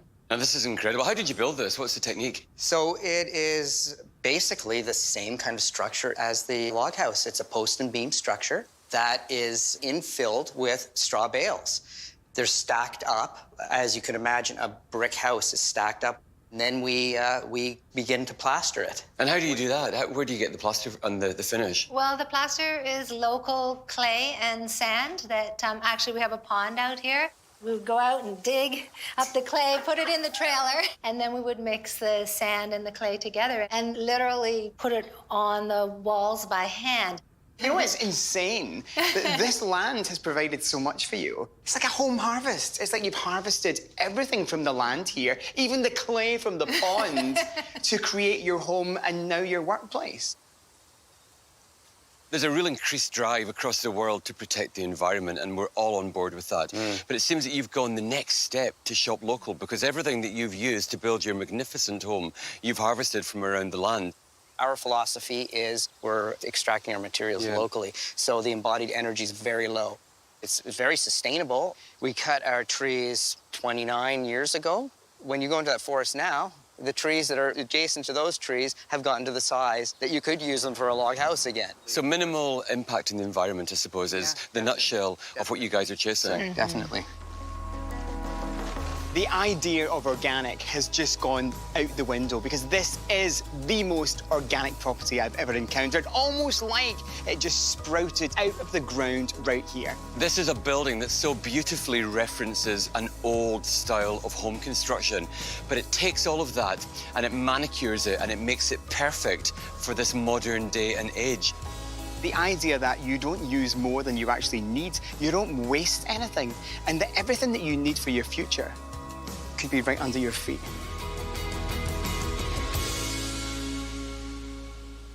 For some people, the idea of building a 5-star holiday getaway and combining it with eco-sensibilities would be perceived as an impossible task. Word has it that our next property was built after the owner was told that it couldn't be done. So undeterred, she rose to the challenge to build the most incredible eco-lodge that you can ever imagine.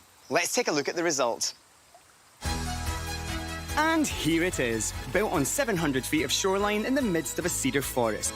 eTerra is the passion project of owner Laurie Adams. Working alongside an architectural firm known for its eco-conscious buildings, Laurie paid meticulous attention to each detail to ensure every aspect of eTerra is sustainable. There are 6 two-level guest rooms, each with its own ensuite.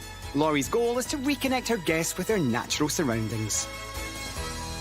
Oh, Laurie, this truly is an oasis. It is. It's nature at its best. You're incredibly lucky to live somewhere like this. The sound of the leaves, the sound of the water, it's stunning. If you like water features, follow me.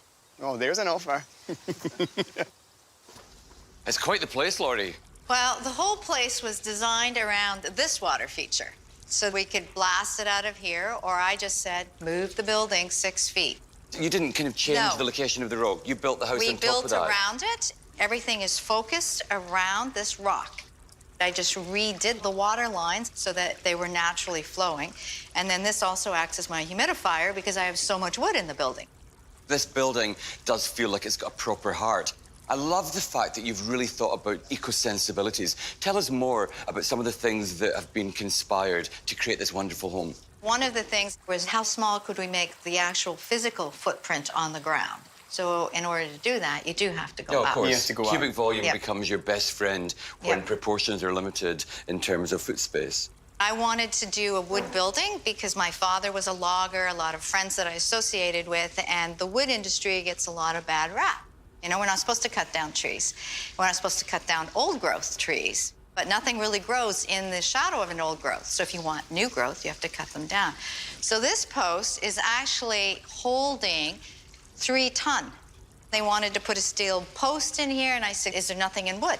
So we contacted a barn building engineer, and he said, you need old growth because it's structural.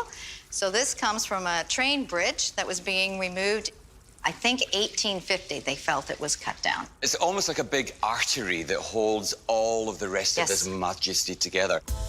Essentially, the architectural strategy is very, very simple. The roof inclines or opens up towards a space that requires greater volume. And I imagine that simple, singular strategy of seesawing these roofs creates a variety of experiences while having a unifying consistency about the interior. How about temperature balancing, keeping the climate right at all times? How do you do that? We have air intake that pulls from the forest, and it comes through at 55, 56 degrees, so that's my air conditioning. It's all natural. It's incredible. Should we take a look at some more? Okay, let's go.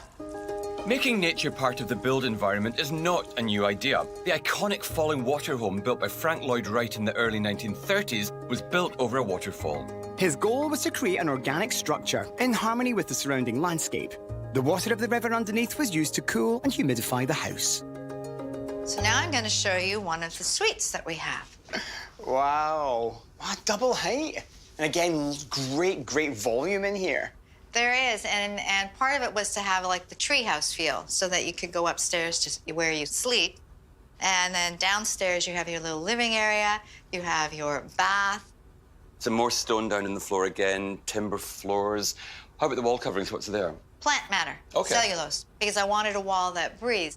Most of the wallpapers that we use today don't do that. They're vinyls. Sure. So in this case, it's breathing and moving, just like the wood is breathing and moving. When I say that, it has to do with humidity, temperature control, all of that. Okay. We were doing LED lighting, but I don't do LED lighting by any of the beds. There, I've gone back to actually incandescent lighting because it affects your eyes. So then health becomes involved. It's brilliant to hear that you're really thinking so carefully about every level of indulgence here. Do you think good design and good architecture can actually improve people's health? Absolutely.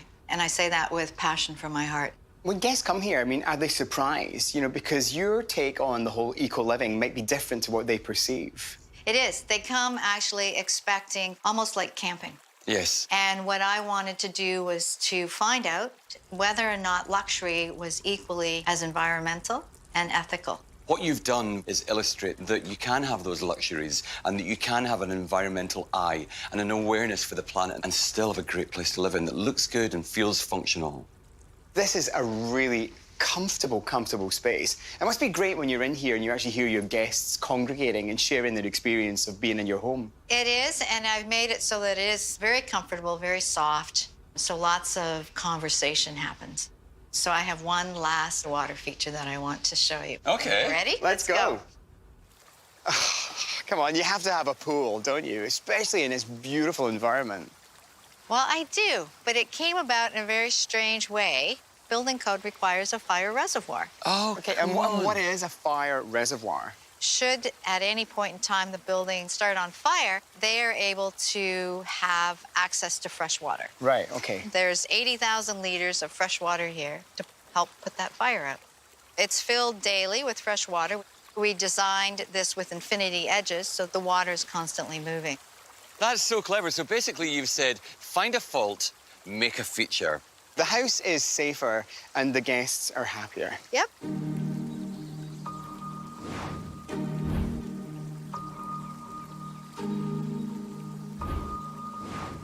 I think the architectural merit of a building such as this is there's a passion here, and you very skillfully created that template so that anybody that visits can leave refreshed, bettered, and enhanced.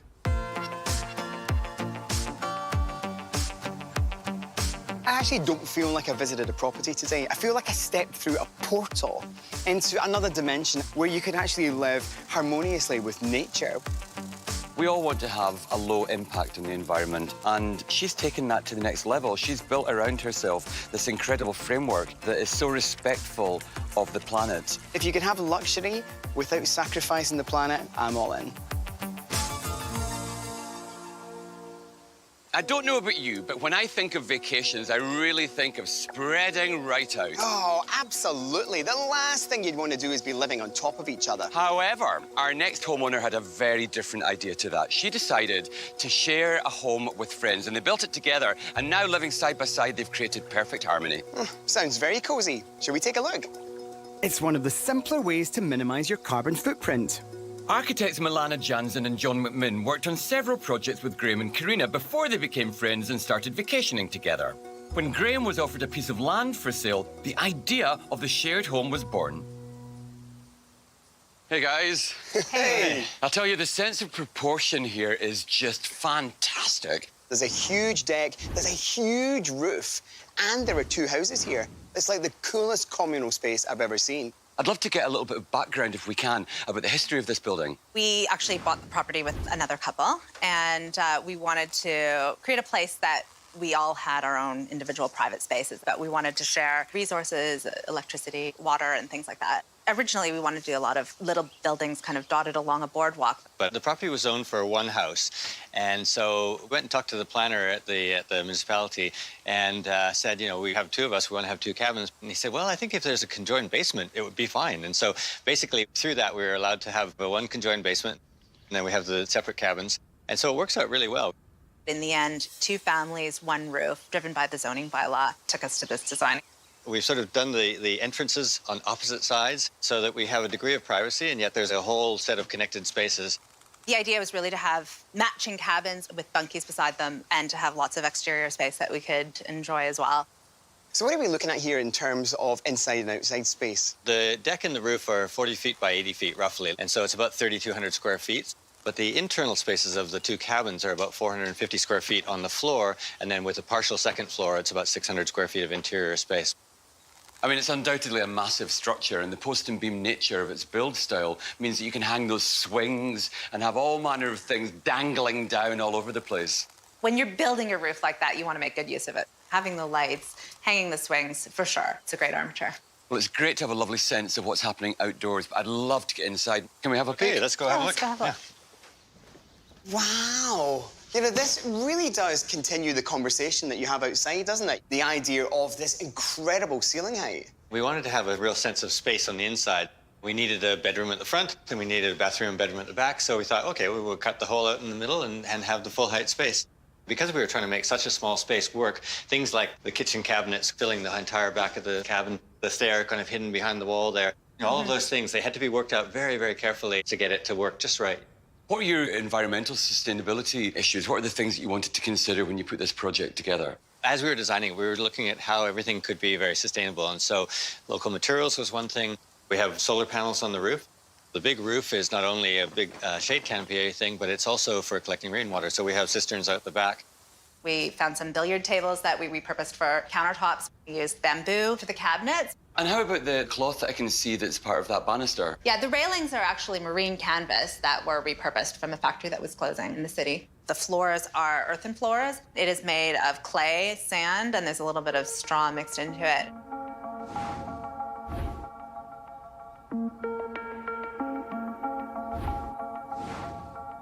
So we've seen space number one. We'd love to see what happens on the flip side. Can we have a look? Let's go and have a look. Let's go. Living in a shared house like this is quite sustainable, building to the size you actually need. The pods under the larger roof give you the exact size you need as a living pod. So the extra space on the decks under the roof are providing all of that bonus living space that doesn't have to be heated and cooled.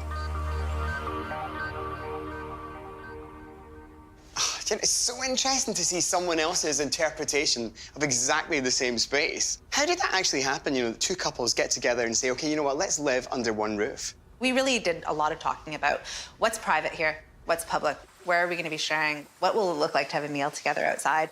All of that was kind of calibrated to make sure that we weren't invading each other's space. Yeah, because it's all in the design, isn't it? Yeah. They are kind of blinkered, but it's not like you've fully turned your back on them. So it's not rude, but it is private. Yeah.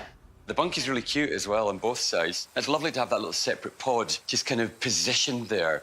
Yeah, we were able to add a bridge with our pod too, and we really make use of the upstairs. Sometimes we have a tent up there. It's really beautiful to sleep up there. The idea was if you have guests, to be able to have separation so that they can go in there at night and be separate, and then they can come and, join in during the day. And so it was all about trying to plan how to live together in various ways with both the partners, but also with guests that come and have the degree of separation necessary. Sharing a home, I imagine, could work really well or could be a really tricky operation, but you've got separate kitchens, separate bathrooms, so although you're combining under one roof, you're not over each other at every turn. So to me, this is a really clever way to lead two lives under one roof. It's almost like a community condo. People live in condominiums, you share a roof, and it's exactly what you're doing here, isn't it? The greatest architects really push the envelope to redefine what housing is.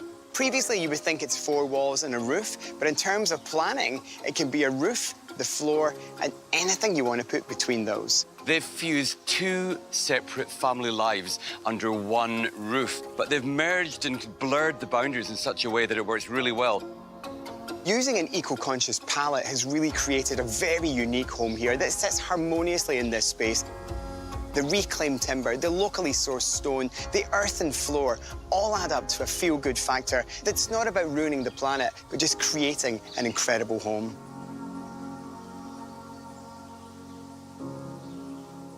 We've been exploring what drives people to create an eco or sustainable home. We've visited 3 very individual properties that all demonstrate you do not have to sacrifice the planet to create your own personal escape. First up, the Homestead, a really interesting property put together by Rick and Wendy. They totally redefined what it is to shop local by creating their home out of the very ground it was built on.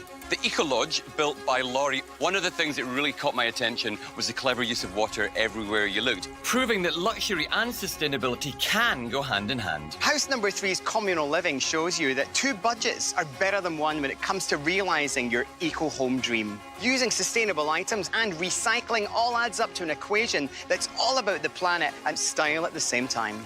3 fascinating but essentially very different eco-homes, but they have one thing in common. They're all great escapes.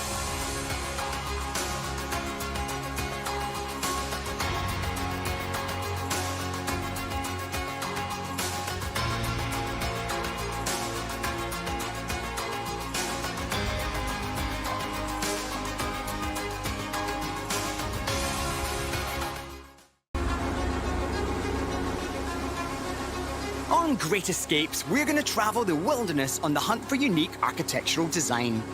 I'm Colin McAllister. And I'm Justin Ryan. We're designers and have travelled the globe renovating houses and adding our own unique flair to other people's homes. Now, we love the great outdoors and the idea of embracing the wilderness into your home, and in fact, just how far people will go to achieve precisely that. Building an escape in the woods presents magnificent opportunities for individual design, but also unique challenges to work in harmony with the surroundings. Add to that an extreme climate, from blistering hot summers to teeth-chattering winters, and these escapes must combine splendour with functionality. We're going to explore properties that take that challenge head-on as we investigate homes that celebrate the landscape and work with the environment in interesting and distinctive ways. Now, in this episode, we'll be looking at what architects call scale. We'll be examining the size and scope of buildings in the relationship with their owners and with the landscape. What scale people connect with and what makes their home unique. Architects work with 4 types of scale that range from the very large to the tiniest of spaces, all of them meant to be lived in by people. At the smallest end of the range is intimate scale. This treehouse is the perfect example, and so small, in fact, it's hard to believe people actually live there. This place is off the charts. In the medium range is human scale, or structures that people relate to comfortably. A great example is this cavernous Scottish longhouse, whose designer used human scale to make it livable. You can see why it's called a longhouse. It's incredibly long. At the very top of the ladder is monumental scale. Think stately homes. These are spaces that are meant to be larger than life. This Georgian farmhouse echoes the idea of monumental scale in the elegant portico and airy rooms. Now this is a kitchen. Yeah. It's massive. It's amazing.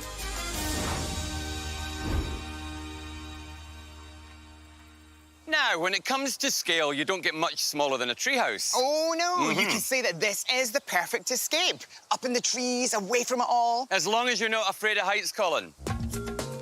Tree houses are having a bit of a moment. The drive for less impact on the environment has led some people to dramatically lessen their footprint and go up into the trees. These homes are often no bigger than the average living room. They're the perfect example of what architects call intimate scale. This treehouse was designed by homeowner Lynn Knowlton as an escape to share with her husband, and it is literally a 5-minute walk away in her backyard. Whoa! Is that a little wood nymph I see there in the forest? How are you? Great. How are you? We're good. All the better for seeing you in this incredible, elevated way of living. This is incredible. And tell us a bit about the background. Thank you.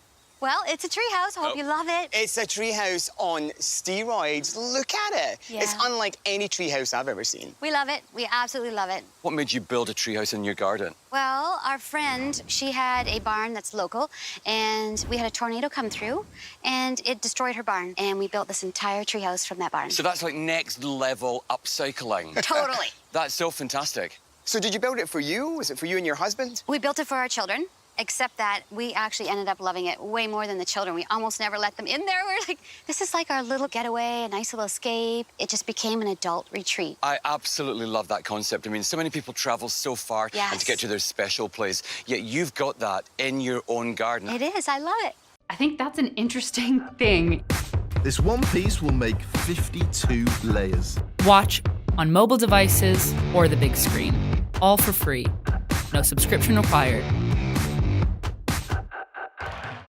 For the longest time, there's been a real kind of ambition for people to miniaturize their lifestyle, and scale has become a really, really big word. Yes.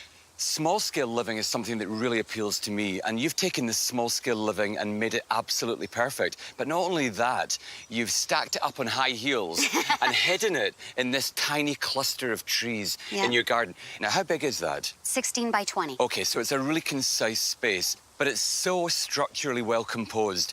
I like the mix of the painted timber at the bottom level, the barn board in the middle, and then that kind of dark terracotta shade for the shingles on the roof. It really is very visually pleasing. And I bet when you're in there, it feels every bit as good. It does, it does.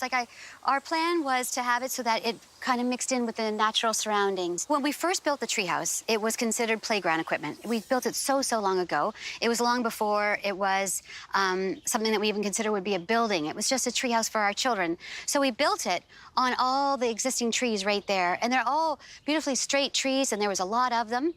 The downfall of that was the strength of a tree is not what they're considered to be structurally sound.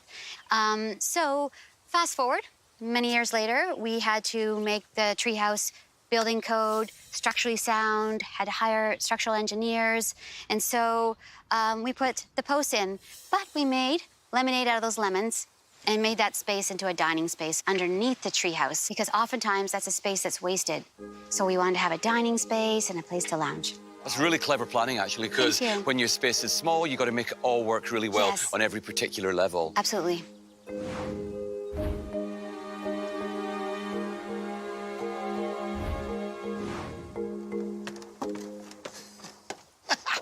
This place is off the charts. Oh, my word. Lynn, can we never, ever leave? And I've not even been in yet. Can we stay forever? Can we take a look inside? Come on in. It's like a little perfect, beautiful, rustic jewel box. When you walk into a place like this, it's like walking into an adventure. It's like becoming part of a secret, a little vacation retreat, and just falling in love. This feels so clean, like so tranquil. And it's tiny, it's not a big space. Clearly, Lynn, what you're doing here is you're using every piece of real estate. And when proportions are small, scale is an issue, and you have to address that head on. And walking around, we can see that you're already doing that masterfully. So glad you guys love it. Off the chart It's amazing. special. And we're up here in the trees, an incredible view of the forest. And just when you think it couldn't get any higher, there's a staircase. I'm really sorry. So sorry, exactly. Yeah, please do. I gotta get up here. Oh, wow. Come on. Is there room for another one, Colin? Yeah, get up here. You've very carefully occupied the space that you have and made it relevant. And when scale is an issue, the proportion of everything has got to have a relevance. So everything's miniaturized, but by Jove, it's spectacular. So scale is very important for sustainability.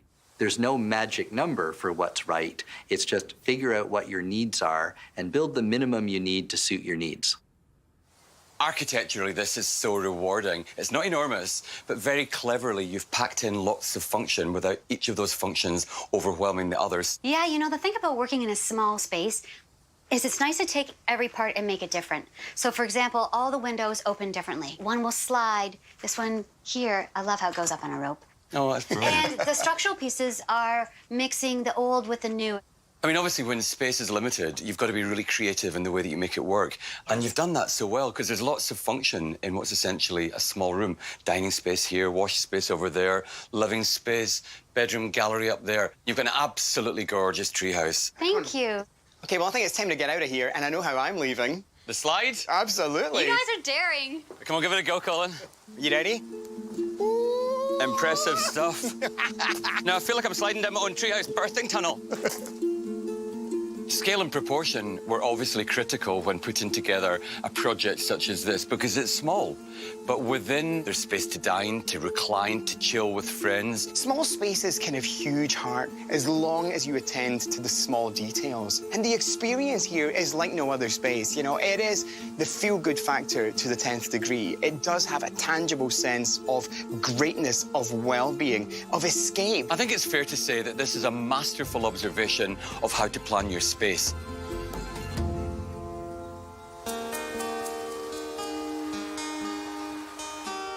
We have a lot in common with our next homeowners. They're proudly Scottish, we're proudly Scottish. And they, just like us, moved to a brand new country that they absolutely love. And when the opportunity came for them to build a new home in their new place, they decided to go fully traditional. And build a Scottish longhouse. Longhouses are one of the earliest man-made shelters. They were a simple design, one long, narrow open room with a fire in the centre. In the winter, the cattle were brought in to share the space and help keep the interior warm. Longhouses have one other notable feature. They're very large. Homeowners and builders Scott and Lynn have kept the scale and proportion of the traditional longhouse affectionately called the coo shed, Scottish for cow. Well, well, well. What a place. My gosh. What an amazing, amazing house. It is absolutely massive, isn't it? You know, you see it's a long house and it is properly long. Tell us about this place, because it's completely spellbinding.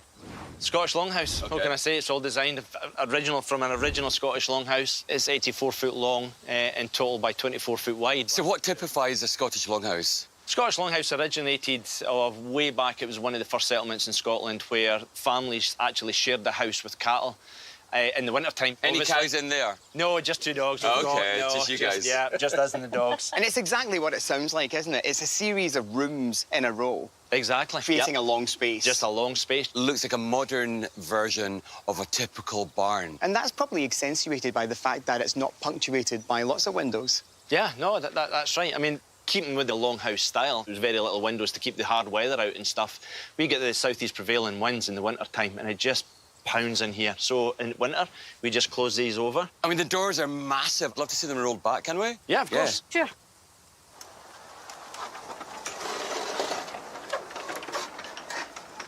That's like a prison. You're not getting in, you're not getting out. No. That is fantastic. No. It looks like a proper barn. When we drove up, we saw a property of considerable scale. What is the square footage? Square footage is just under 1,900 square foot main level, without the garage. OK, and have you got a basement as well? Full finished basement. Oh, really? So that's, what, 3,800 square feet altogether? Yeah, round about plus that. A garage as well. Come on in, I'll show you around. Thought you never asked. Hey.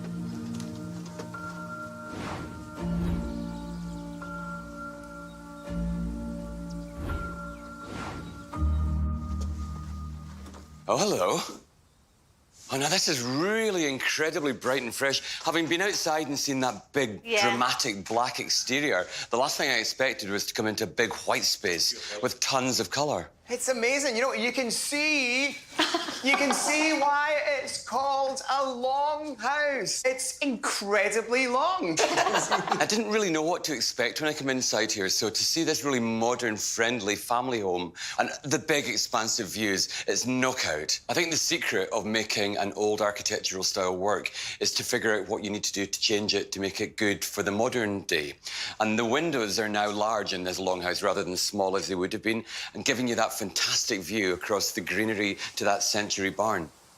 The history of the longhouse is basically flipped on its head, because the longhouse was just the shed and it kept all the bad weather out, and now we want to bring the outside in. The living wall's brilliant. It's quite the maintenance, to be honest. Is it really? It really is. But well worth it, I'm sure. It really is. I absolutely love it. It's all about the outdoors and the inside and that language that exists between both. It's a good look, isn't it? You know, for me, you know, I like it when architecture surprises you. You know, I like to be surprised, so I love the idea that someone gets to the front door and they have this expectation it's going to be dark. Where are the windows? Is it a shed, you know? Is it a barn? What's going on here? And then you walk in, you know, and it takes your breath away. You're like, and you got to just take a little second and go, wow. Everything's very, very deliberate. And there's something fantastic about these massive doors that they're employing for opening up that entryway.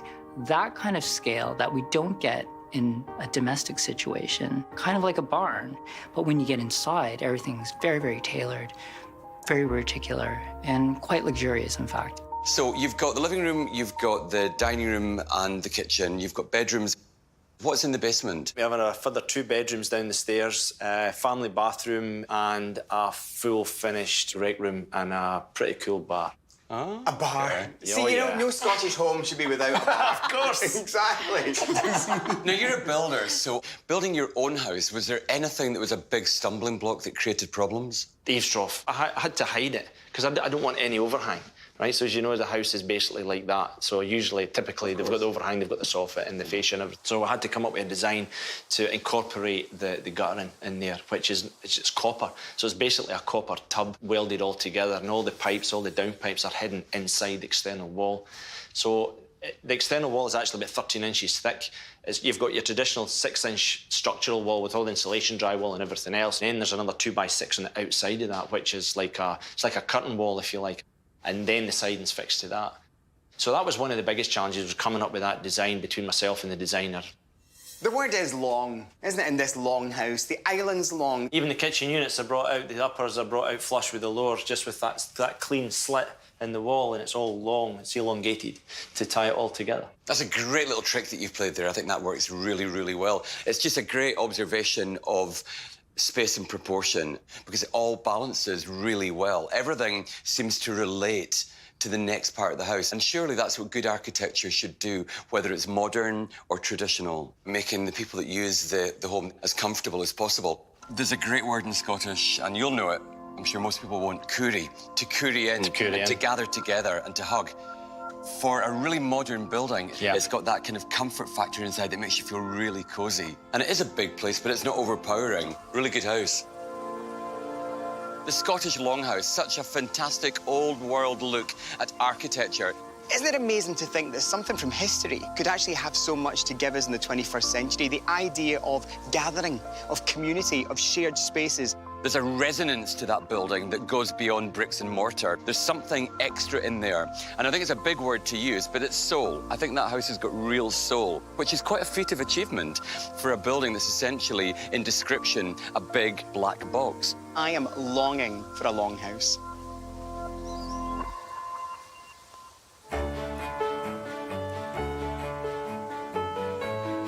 Well, you know what they say, don't you? They say that bigger is better. Ah, but what could be bigger and better than 53 acres of organic farm in the country? Not much, to be honest, but I'll tell you what, I hope that our owners today don't put us to work in that field. Well, I think we're going to find out.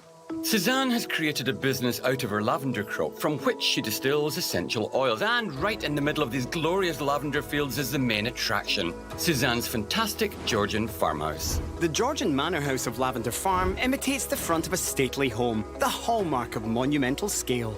Georgian architecture flourished in Britain in the early part of the 18th century and lasted well into the 19th century. It reflected the taste of a growing middle class who wanted to mimic the monumental scale of aristocratic estates. Georgian architecture became popular all over the English-speaking world because of architectural pattern books that catalogued every type of Georgian style from the very grand to the most humble. This old Georgian farmhouse has gained 2,000 square feet of living space from a recent addition. The house is 4,600 square feet in total, and Suzanne makes use of every bit of it. Suzanne, this place is incredible. It's hard to be in a bad mood when you're surrounded by so much lavender. What was your inspiration, particularly to go for a lavender crop? Just, you know, the therapeutic kind of rhythm to planting something and watching it grow and then using it for something. So, I mean, I've always been inspired to do that.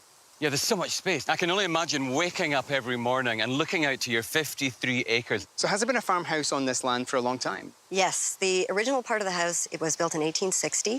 While the stone has been repointed and restored, it's all original and it's stunningly beautiful. And I'd love to show it to you. Oh, we'd love to have a look. That'd be great. Oh, yeah, please.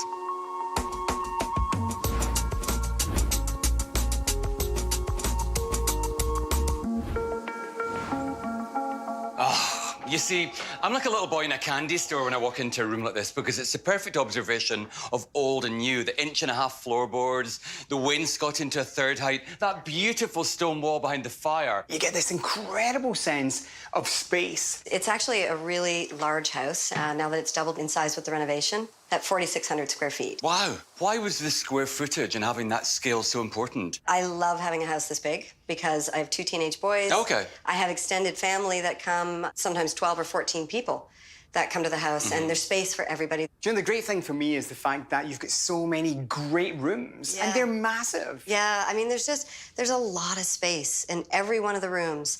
You've got the same kind of scale and proportion. There's a sense of airiness as you walk through the house because of the size of the room. The original house was quite a bit smaller. So I think large families, they were used to living in smaller quarters than we are here. We live differently now, don't we? And architecturally, what was in the past doesn't necessarily relate to how you need it to work in the future. What you've done is you've made your design for your life in the present day work within the architectural framework of an old building. And that's no mean task. You know, it's that great sense of space where you can look through the windows, you see the beautiful countryside around, and it's that wonderful sense of expansion and exposure. It's incredible. Definitely. So 19th century stone buildings would have primarily been structurally stone. And stone inherently is stacked, so all the walls are going to be very big and thick, and all the window openings are going to be relatively small and deep. And we have fairly kind of geometrical layouts of space. Oh, come on. Now, this is a kitchen. Yeah. You know, this is not a kitchen. This is the quintessential farmhouse kitchen, and it's massive. It's amazing. It's big. Having just such an incredible scale, the 6-burner stove, 2 ovens, and being able to really have large groups of family and friends because I love to cook. Yeah. So to have a space that has room for everybody is really cool. Yeah. You know, that is not just an island. Look at the size of it. It's so large, it should have its own capital city. That is a big, big space. All good parties happen in the kitchen. So this island in particular is just perfect for that. Suzanne's Georgian farmhouse does a fantastic job of mimicking a stately home, but she's not stopping there. Suzanne has plans to make her property truly monumental by turning her barn into more living space. Wow! Just look at this place. Yeah, it's a beautiful scale. It's just mighty. What kind of condition was this in when you bought it? It was terrible. I mean, when you stand inside a barn and you see the natural lighting and you get an idea of what the structure's like inside, it's incredible. It's a thing of beauty. But the back here was almost completely blown out. And I had someone come and take a look, and they said, you've got a couple of days to 2 weeks and the entire structure will fall down. So they came in right away, restructured, and actually took 16 feet off where it wasn't structurally sound, and then built the new section.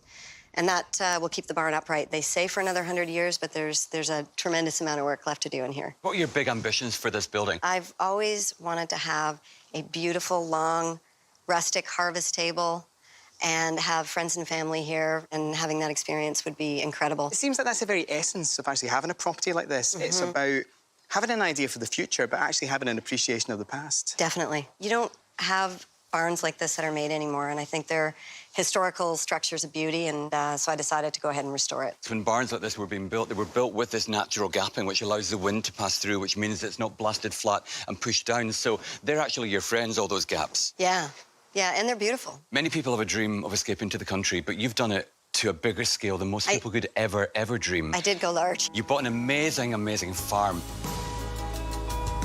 What is it they say, go big or go home? It's 4,600 square feet. That's a big house. And yet it all feels so cosy and so escapist. She's made a really huge place feel quite intimate. My favourite aspect, though, without a doubt, is that wonderful stonework. To see architecture and build standards from another era is just wonderful. Yeah, and a truly unique experience where someone has taken something from the past and brought it kicking and screaming into the 21st century.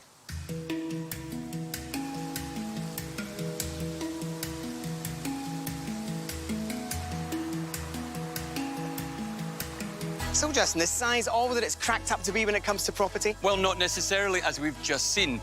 Very different properties, but each a perfect observation of scale and size and proportion, and how all those factors come together to make a unique lifestyle opportunity for each user.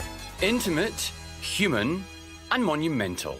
3 types of scale, each providing very distinct and individual results. The treehouse was perfect proof, you know, that with a small space, you can still make a huge architectural impact. Now, I like little more than being surprised by the homes that I visit. And when I walked up and saw that huge, big barn exterior with its metal roof and its black siding, I really didn't know what to expect when we walked in the front door. But by Jove, I loved what I found. It kind of felt like going back to the homeland because it felt so personal, so Scottish, and so incredibly livable. Suzanne's Georgian farmhouse was a question of go large and go home, and such a successful renovation for me. I love it. And just that whole flow between rooms that made it feel positively palatial. Not to mention her plans for the barn, which pushed the space even further into monumental scale. So, 3 very different homes, 3 sets of schematic proportions, but the one thing they all shared in common, they're all great escapes.